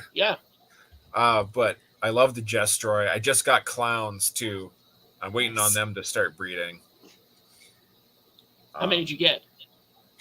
How many? I think I got a 10 count from Ryan, actually. Oh, nice. So probably a 12. Yeah. And I'd love to get some tricolors. Those are cool. Oh, pink Lambos. I Yeah. haven't even seen those yet. I keep hearing about them, but I haven't seen them. I gotta look. Those up are pretty after the cool show. looking. They're so fancy. I think they're just somebody wants to post a amorphous. picture up in Isobuddies right now, like on Tricolor. the Facebook. Tricolor's the one. That was the one that I started to actually talk to. I got a hold of a shipper, probably a brown boxer. I don't know. I didn't do my homework. But I saw pictures of them, and I needed them, and so I was going to get 12 from this guy and breed them and make a fortune, right? Because I think it was going to cost me like he was cutting me a deal at $1,000, and it was going to cost me another like 100 to get them shipped from New York to me with papers, and it just fell through. The guy just like stopped talking to me for some reason. I don't know. I didn't pass his smuggler muster, so probably for the best. But they probably would have died. Probably would have been throwing $1,000 down the toilet, you know. Which my wife, I talked her into it though. She was down.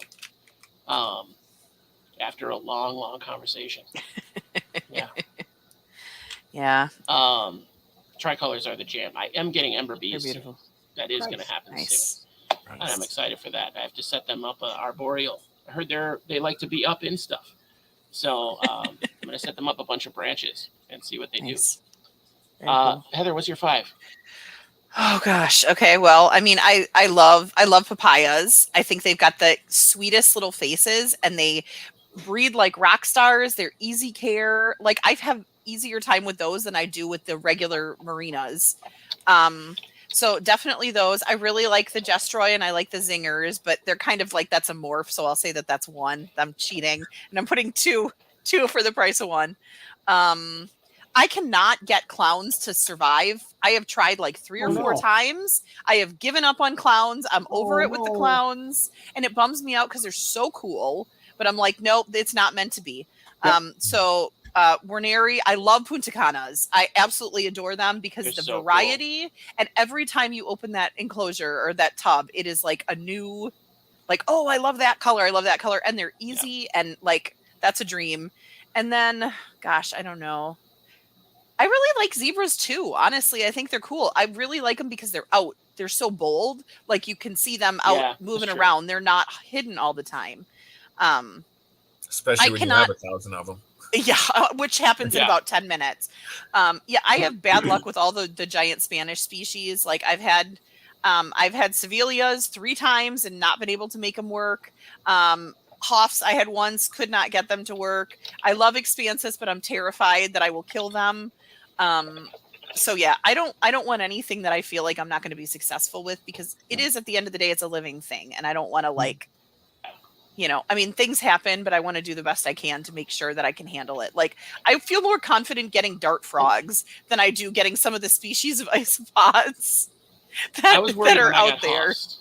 I want to say Hoffs was the only one I was initially worried about, and I never got anything crazy. But I got him from Wally, and then he had that perfect advice. I followed it to the T, and I forgot. I didn't really do the homework on how long it takes them to breed.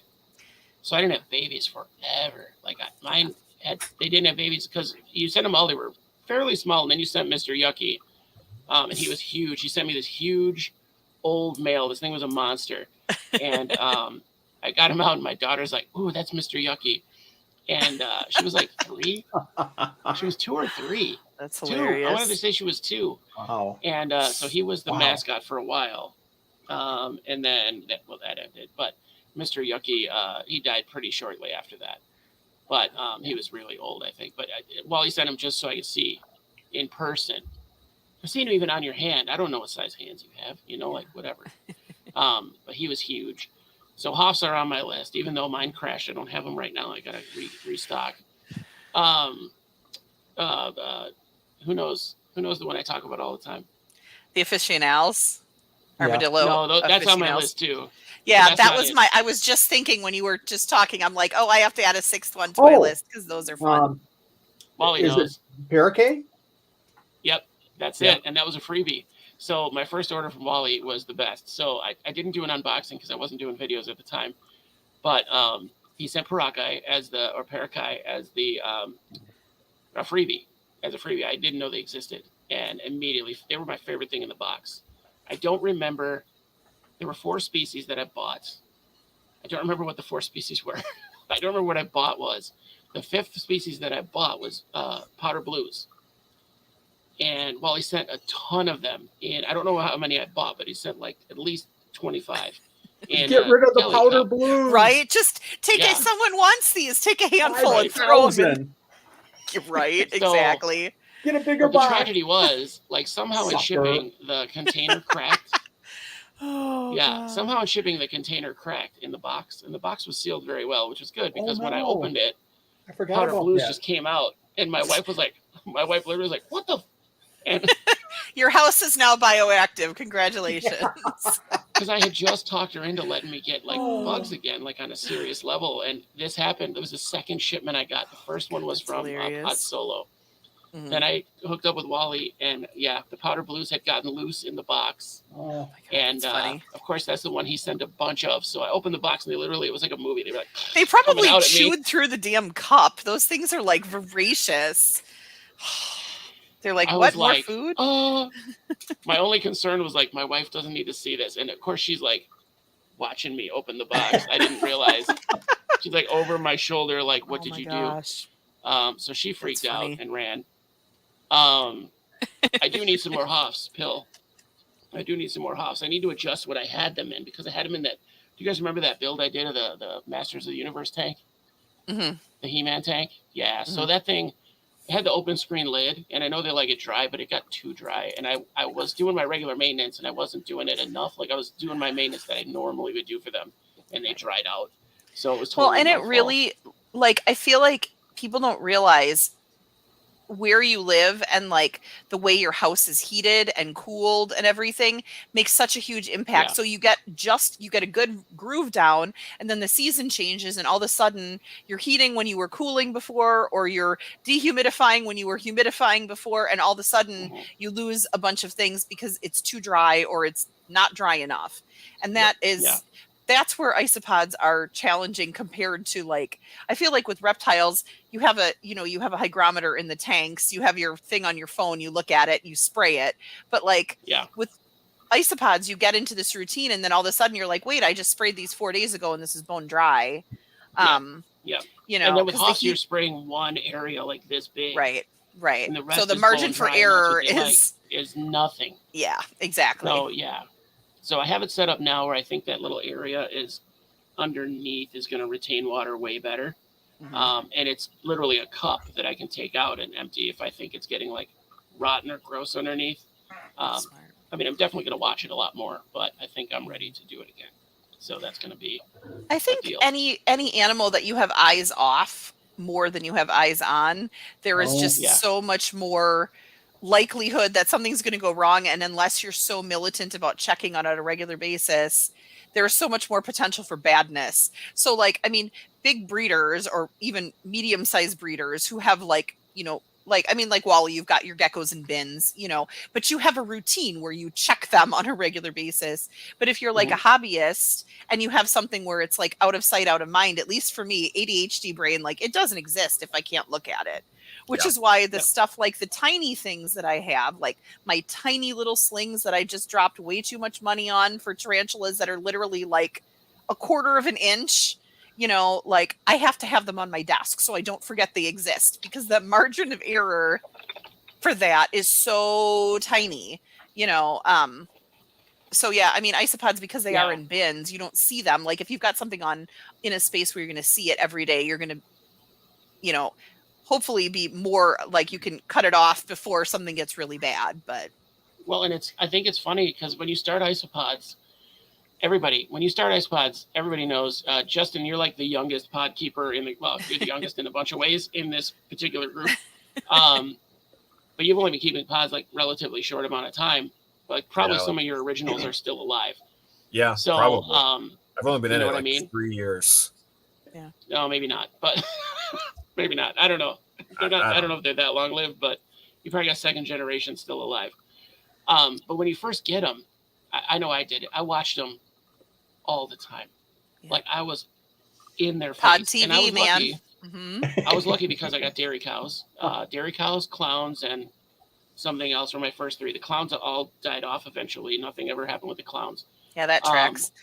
And I tried. I was like, Wally, what do you do? I'm making like I had a phone. Wally, I got you on the red phone. Commissioner Gordon. Hi, Jack. How are you doing? The pod phone.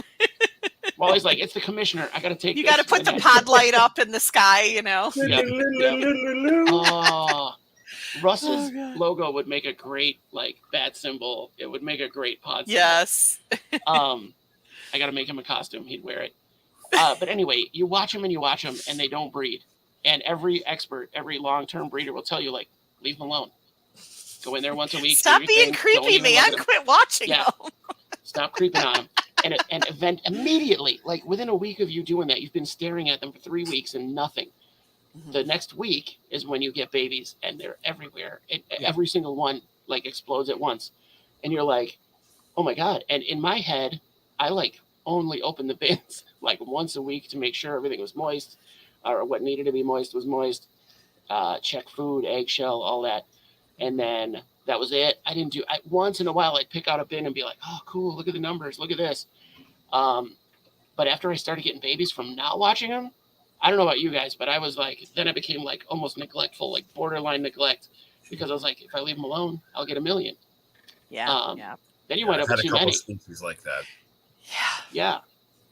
So I think it's a dangerous game with isopods because, and here's the thing, I think the theory of leaving them alone is stupid. I think that it's just that amount of time that you need, and for it them just to happens to be or, where the like thrill is gone, so you you stop watching them all the time, and then so it's more like there's two separate things that correlate, but there's no causality there. Yeah. Like I just think it's like it takes 3 weeks for them to like gestate and depouch. What do they call it when they burst out? Do they call it birth? I don't think they burst out. They're not aliens. Oh, they burst. They can. Violently. You never saw a female? You never saw a female like exploded? No. Oh Dear my God. God. My armadillidium. So what they can do, this is a thing. This is a real thing. So what can happen is they're full, right?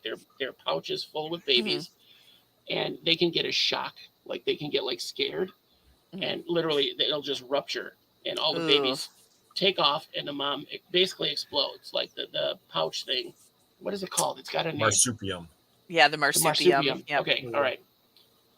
It bursts out, and the mom dies, and that's when you see like the babies eating them. You know what I mean? The babies are eating the mom. I've seen that a million times.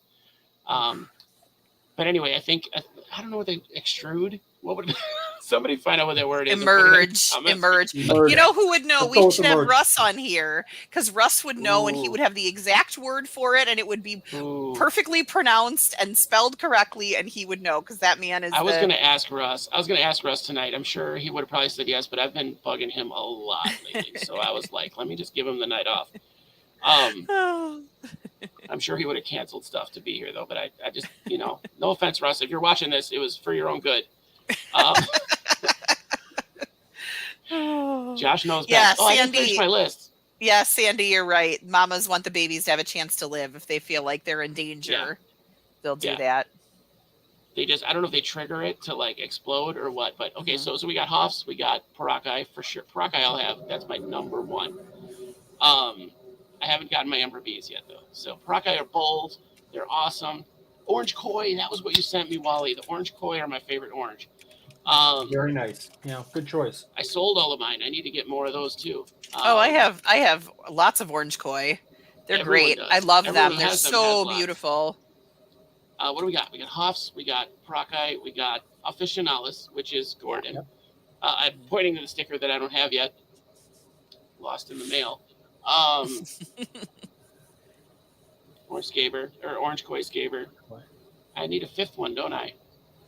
I don't know, man. That's hard to pick. It's hard to pick a fifth one. I don't want to pick Officinalis Orange Crush. Panda Kings, my Panda Kings. I love my pandas are cool. They're small. They're out a lot. They breed really well. They're just a great pod, like overall pod. The only thing I hate about my Officinalis is I hardly ever see them as isopods. Like they're always a ball. See, and I feel like mine are out all the time. That's what we're kind of talking about that. I wonder if it's a locality thing, because mine are Sicilies. I got mine from Laura, and they're Sicilies, and they literally will like crawl on my hand. They do ball up, but they also unball really quick. And yours, I think you said, were a different. Mine are the Greek ones or whatever. The Greek ones. So maybe it's a locality thing. We have to do like a. Maybe. Oh yeah, Porcellio ornatus. I have I had Porcellio ornatus. Like I had.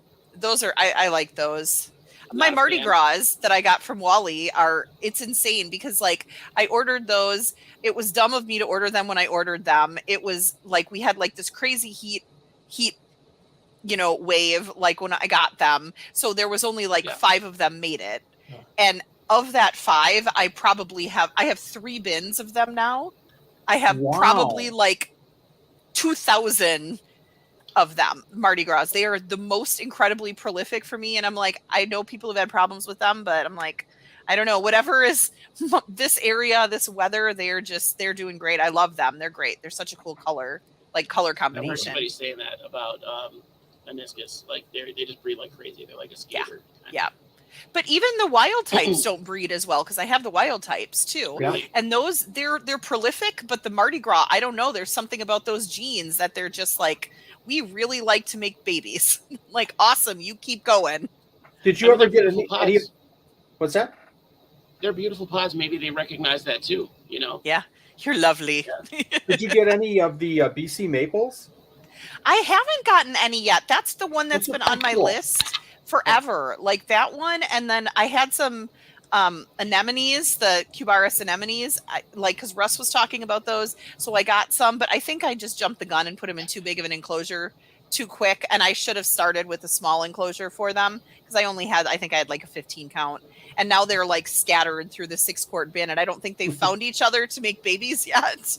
So I need to like go through and pick it out and put them in like a little love shack until there's like 100 or so of them, and then I can chuck them into a bigger bin again. One of those little like plastic things from Walmart that people ship the pods in. Yes, exactly. Find yourselves. Light some candles. What are those things for if they're not for shipping isopods? Like that's the only thing I could think of to use them for. I don't know. Maybe sling enclosures for spiders. Every time we go to Home Goods and my daughter's looking at bins, I'm like, "Ooh, I could put a jumping spider in that. I could put a jumping spider in that. I could put a jumping spider in that." Tennyson, you are late. You guys know what I'm talking about? They're these little clear plastic containers. They have these little clips that come up. Yeah. Mm-hmm. It's for the people that organize their office supplies. And here's my thumbtacks, and here's my. Okay, I'm not one of those people. Paper clips. Okay. So I'm like, what is the point of this if you're not shipping isopods? Well, Tennyson's here too. 10K? I thought I was super unique calling him 10K, and he's like, no, it's been happening like for 18 years now, 14 years old. I was just going to say it's been happening since before he was born. That's impressive. Yeah. Smart kid. That guy's a smart kid, let me tell you. A smart young man, I should say. I can say that about people now. I say old stuff like that. You're a good young man. The next generation of scientists. We've got some very, very intelligent young people in this hobby that are just know way more than I do. I mean, I didn't know anything at that age, but like just really impressive. Lots of good knowledge out there, which is awesome. These guys know. I know so many of these guys that are so young that I worry like I'm not gonna get anything to talk to them about, and I don't. Like they're teaching me. I feel like a 5-year-old. Like, oh yeah, tell me more. Tell me more about Latin names. Or Josh, you don't have pod riz like the youths do. I guess I have the riz. I don't have the knowledge. For real, no cap. Oh, no cap. On God. Yeah. Hashtag ignorant. Oh God. Oh yes, Frank Philosia Muscora Marcool. I had a little group of those that I had like wild caught. And they didn't do super great, but they were super fun when I had them. They were great. They've got lots of variety. They kind of remind me of like Punta Cana in terms of the variety of the colors. Is that an isopod? Yeah. Mm-hmm. How have I never heard of either of those names? I've never heard of that top name or that bottom name. I think they're the only one in the Philosia muscorum. I think they're the only one in the genus. Yeah. I don't know. I know I just know I've that. never heard of that. Yeah, they're super cool. They've got like kind of like a black head or like a black. Again, this is where we need Russ because he can tell me the actual names of the parts anatomy of the isopod. But yes, they're dark at the top. They've got like kind of like a brown at the top. So that's kind of their distinctive feature, but they're pretty cool. Can we just call them Cubaris and like not mess around with like every other species? Yes, absolutely. That's fine. They're a Cubaris. Just chuck them in there. I like my Hoffman Sega Cubaris. They're the best. The best. Oh God! And everyone in the chat right now is just like, unsubscribe. Yeah. Oh, that's Josh, all I need. you've been canceled. You've been canceled. We're 13. I might get canceled later, but not for this episode. What a weird thing to be canceled over. Just right? Like, oh my God! Intentionally wrong taxonomy. I mean, that was intentional. That was super intentional. Oh man! But I know someone's skin just crawled. Someone, even if you're watching this later, I know who you are, and your skin just rolled off your body. Oh God! Yeah, Frank knows. Frank knows. There's other species in the Phalosia genus. Okay. So yeah, you know more than I do, Frank. I will never aspire to being an expert at this. I just love it and enjoy it. Take joy out of it. It was good to see some of Frank's posts. Like to be for real, this is absolutely real. Yeah, see, Tennyson's fuming over my taxonomy. I knew it would get him. He's saying it's a joke, but it's not. He just punched the wall. I didn't know Frank actually knew stuff. Like, Frank knows damn! Shots fired! Wow! Like, holy crap, Frank! You know things. I thought Frank was just around for the jokes and like he keeps some stuff. Like that's honest to God, that's my assumption because I didn't know anything about Frank. So then he started coming around the show, and I started like looking at his stuff because you see Frank in everybody's audience. So he's all over the place. Frank knows a lot of stuff. Props, Frank. No, you're not as dumb as Josh tells people. Yeah. Oh God. Yeah. Well, I love that he'll make some just like random, like, oh, and then when I bred this 15 years ago, and I'm like, Sandy. oh my God, what the heck? Like I didn't even, like just off the cuff, Yeah. I'm not saying I tell people Frank is stupid or I thought he was stupid, but like I didn't know he was really smart. So Sandy, you got to come on. I'm going to take this whole segment, Josh, and clip it out and make a short and make you put it out to Frank is really, really bad. So yeah, you're going to have to, did you see in the comments, Sandy is going to, she said she's going to like Singapore Yeah. So yeah, she needs to come on and talk about her trip then and maybe share Take a lot of pictures, Sandy. Yes. Yeah. Take a lot of pictures. Many. It's crazy stuff. Oh man.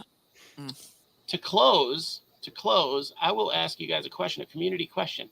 Kind of Heather knows a little bit about this, but kind of an opportunity has fallen into my lap. I haven't been sold on it yet. I have to sell the family on it, but to go to the Virgin Islands once or twice a year and get people to come with me or offer to have people come out and do a bug and invertebrate tour of the island where we would be camping, kind of living off the land before everybody like goes, oh, I could never. You don't need a passport. I just did the research today. It's cheaper to fly there than it is to fly to Utah. So I'll be going to the Virgin Islands before I go visit Russ. I was going to say, but Russ is not in the Virgin Islands and he's in Utah. So yeah. Well, I think for this price, Russ would go to the Virgin Islands. So, there you go. It's like $400 for round trip to go to the Virgin Islands right now, you guys. Wow, that's crazy. $450.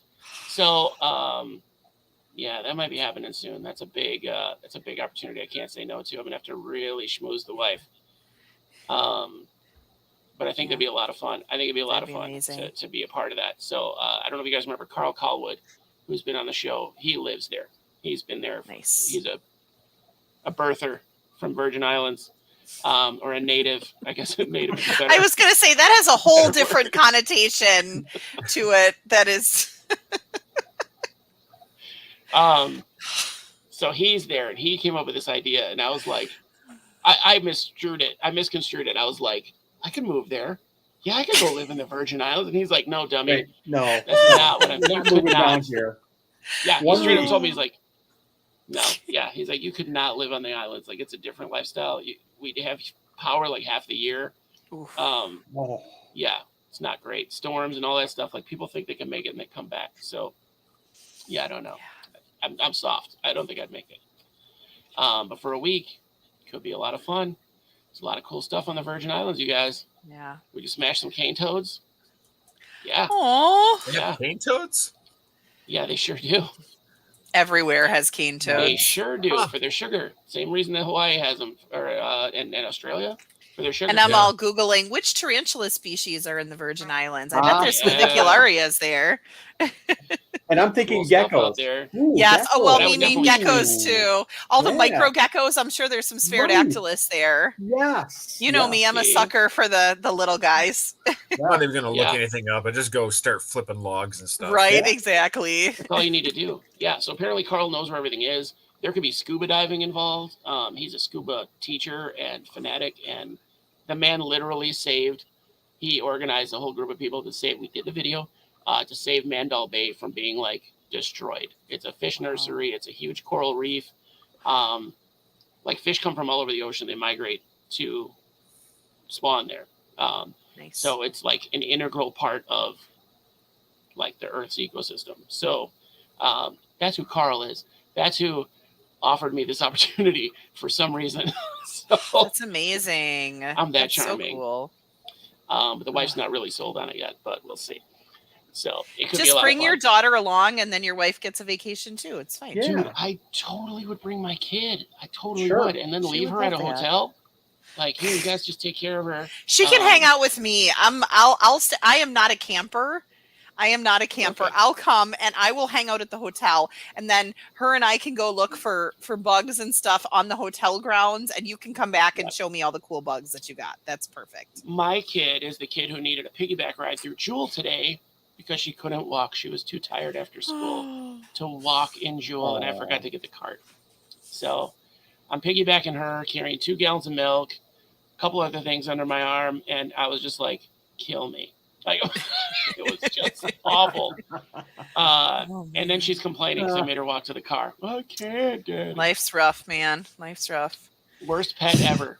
Do not recommend. Well, I mean, Clint said 0 or 1 out of 5. Children got the worst score of any animal he's ever rated. I'm like, yeah, that's you get a 5 on handling. Handleability is huge. Handleability, definitely. But the expense, man, whew. Yikes. Upkeep. Upkeep, You're there all the upkeep. time. And enclosure size too. My God. Ugh. Rehoming is a real hassle. Like, it's just, Once they get too big to shove into those like fire station boxes, it's just you're just stuck with them. What's the minimum on the enclosure side? Like 12-quart container? Something like that. Well, we're in What are America. those little Walmart things with the flipper things? There you go. Exactly. They outgrow that pretty quick. But we're in America, so the minimum enclosure is 8x2. 8x2 is a little bit bigger than you would need for a blue tongue, but There, just a tiny bit. yeah, you can make it happen. Funny. Does she fake sleep in the car so you carry her up? No, my kid straight passes out in the car. She's like her dad. If I'm a passenger in a car, if you want to go on a car ride with me, like, drive separate, because I am not up. I'm out 5 minutes. I don't care who you are. I don't care what we're talking about. I am gone. Well, hopefully not while you're driving, because that would be even more terrifying. I'm wide awake. I'm a great driver, but since my wife had her stroke, like, I drive everywhere, so I'm so salty about it that I can't take car naps anymore. I'm so like life's rough, man. That is the worst part of my marriage. That I don't get car naps. That's the worst part. And then this turns into therapy session, group therapy. Yeah. Let's analyze that statement though. If that's the worst thing I have to complain about in my marriage, I'm really pretty good. I feel like you're doing great then. And your wife is a saint because she tolerates all your nonsense. So. Oh my God. You have no idea the stuff I do to her in public just to mess with her. Like, she's my victim so often. I couldn't find her at Walmart the other day, and I stood in an aisle and just was like, babe, just yelling. She finally came to the end of the aisle like, what? Other people are mad at me. Stop it. No, I just yell Marco and wait for my kids to yell Polo. Nice. Oh, that's very convenient. That's very convenient. Like, we don't have phones. Like, nope, we can't just, like, not at all. hey, Not at all. crazy. That's why my sister and I don't want kids. Good choice, Red Lily.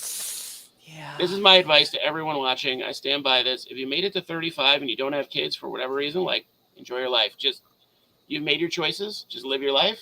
It's fine. There's no shame in it. Just, Yeah. I mean, kids are great. Don't get me wrong. I love yeah. my kid. We have so much fun together. But I wish I had her 10 years ago, like 10 years earlier than I did. I really wish if I could change one thing, that would be it. Because they require a lot of energy. At 49, a 6-year-old is exhausting. So do not recommend. At the same time, it's totally worth it. Totally worth it. Oh, yeah, absolutely. So watching this person use a word like, you're preposterous, Dad.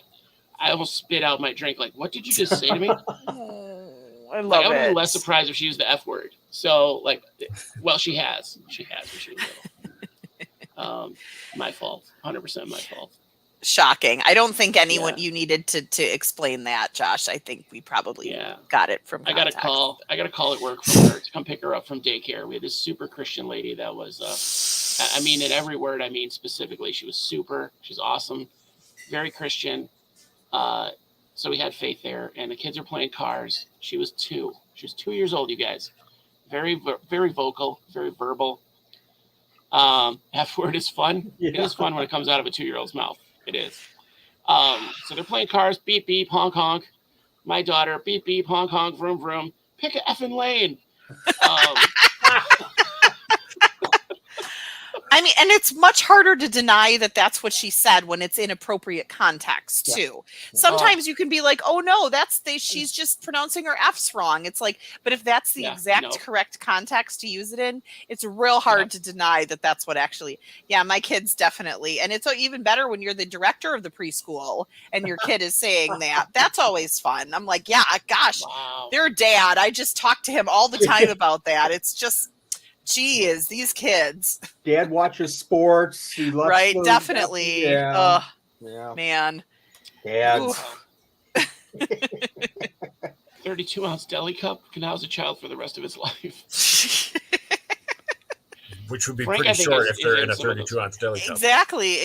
Yeah. So it's a problem problem Frank that solves is in a bunch itself. Of those. That sounds like something that came up in one of those dumb groups that I belong to. I've kept mine in a 32-ounce deli for 10 years. And it's fine, exactly. Yeah, I promise you it's not. Does anybody else have any other questions or any comments they want us to touch on? I've kept these poor people here for like 2 hours. How many? How many? They're watching the Isobuddies videos. Oh, God. I never want that to come out of anyone's mouth. No, I don't know. The only thing, like I said, I would just say, like, be a part of the community, participate. Like, it's a really great group of people.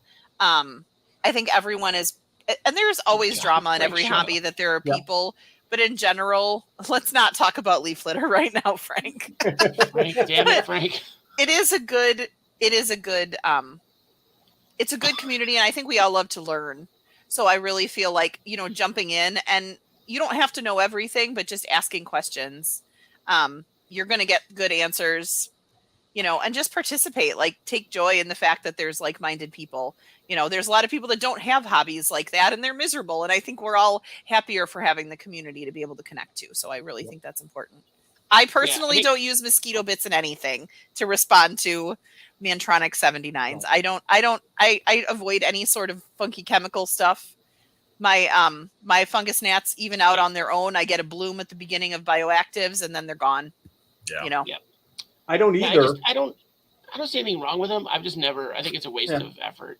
I just think it's a waste of effort. I don't either, because I always try to go to the root problem, and it's kind of going back to my fish days.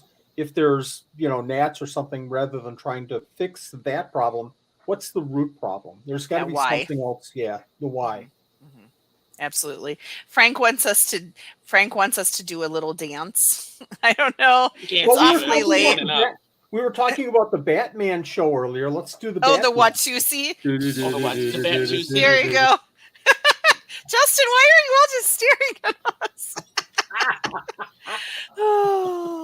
Justin's embarrassed about things. He's still young. He's still young enough to be embarrassed by. See, I'm old enough. I don't care. Yeah. You'll get there, Justin.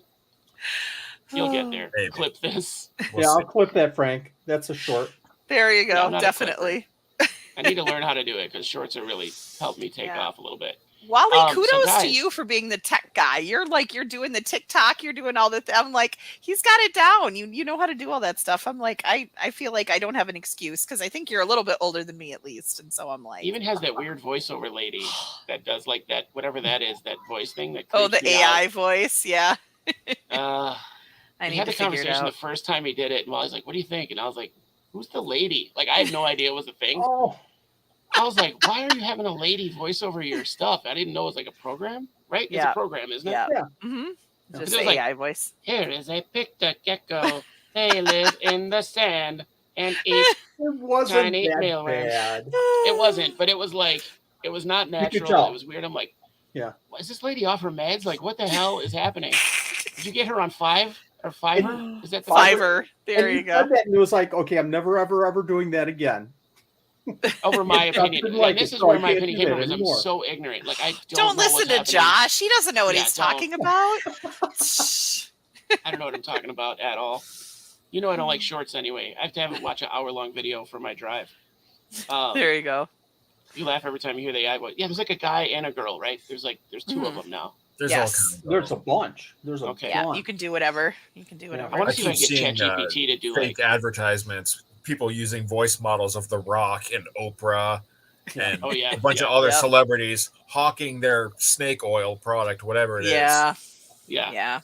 I'm going to find Trump's voice, and I'm going to start using Trump's voice. Oh, God. Yeah, there you go. I mean, that's certainly a choice if that's something that if you do, let me know how to do it because very polarizing choice, but exactly, it is a choice. I acknowledge that is a decision that can be made.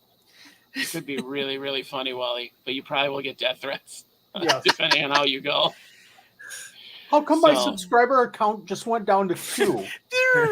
Right, just went down to 2. It's a mystery. Yeah. See, I'm so little now. I don't need to worry about that. I'm still so small.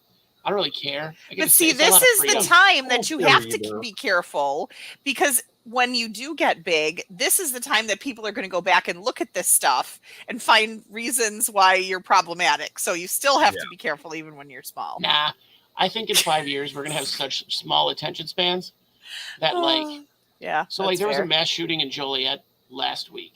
Like not even last week. It wasn't even 7 days ago. It's 8 people died, and including the shooter. No, 9 people died, including the shooter. So nobody even talks about it now. It's often people are like, "What are you talking about?" People in my town are like, "Which is crazy." That's crazy. And that's like how short the news cycle is. Like no one's going to remember this. No one's going to remember. I'll say whatever I want.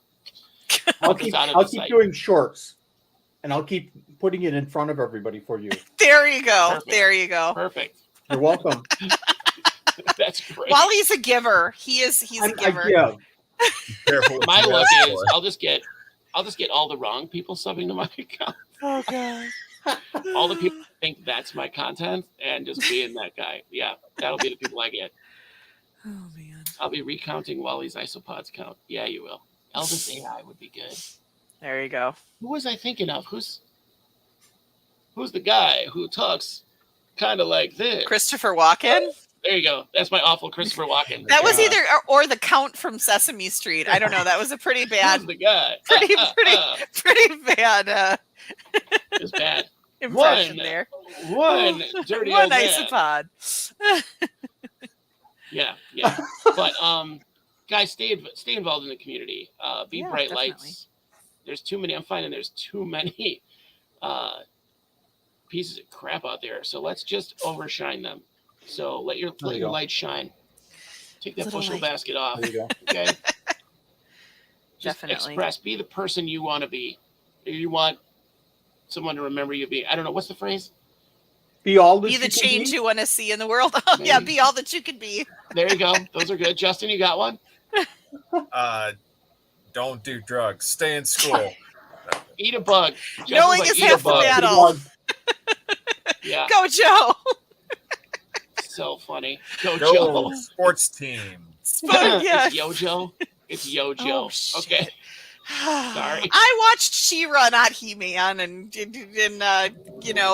Joe. Come on, Heather. We watched I'm a whatever girl, was on Josh. because we Come didn't on now. stream. Yes, and because I didn't have cable, so.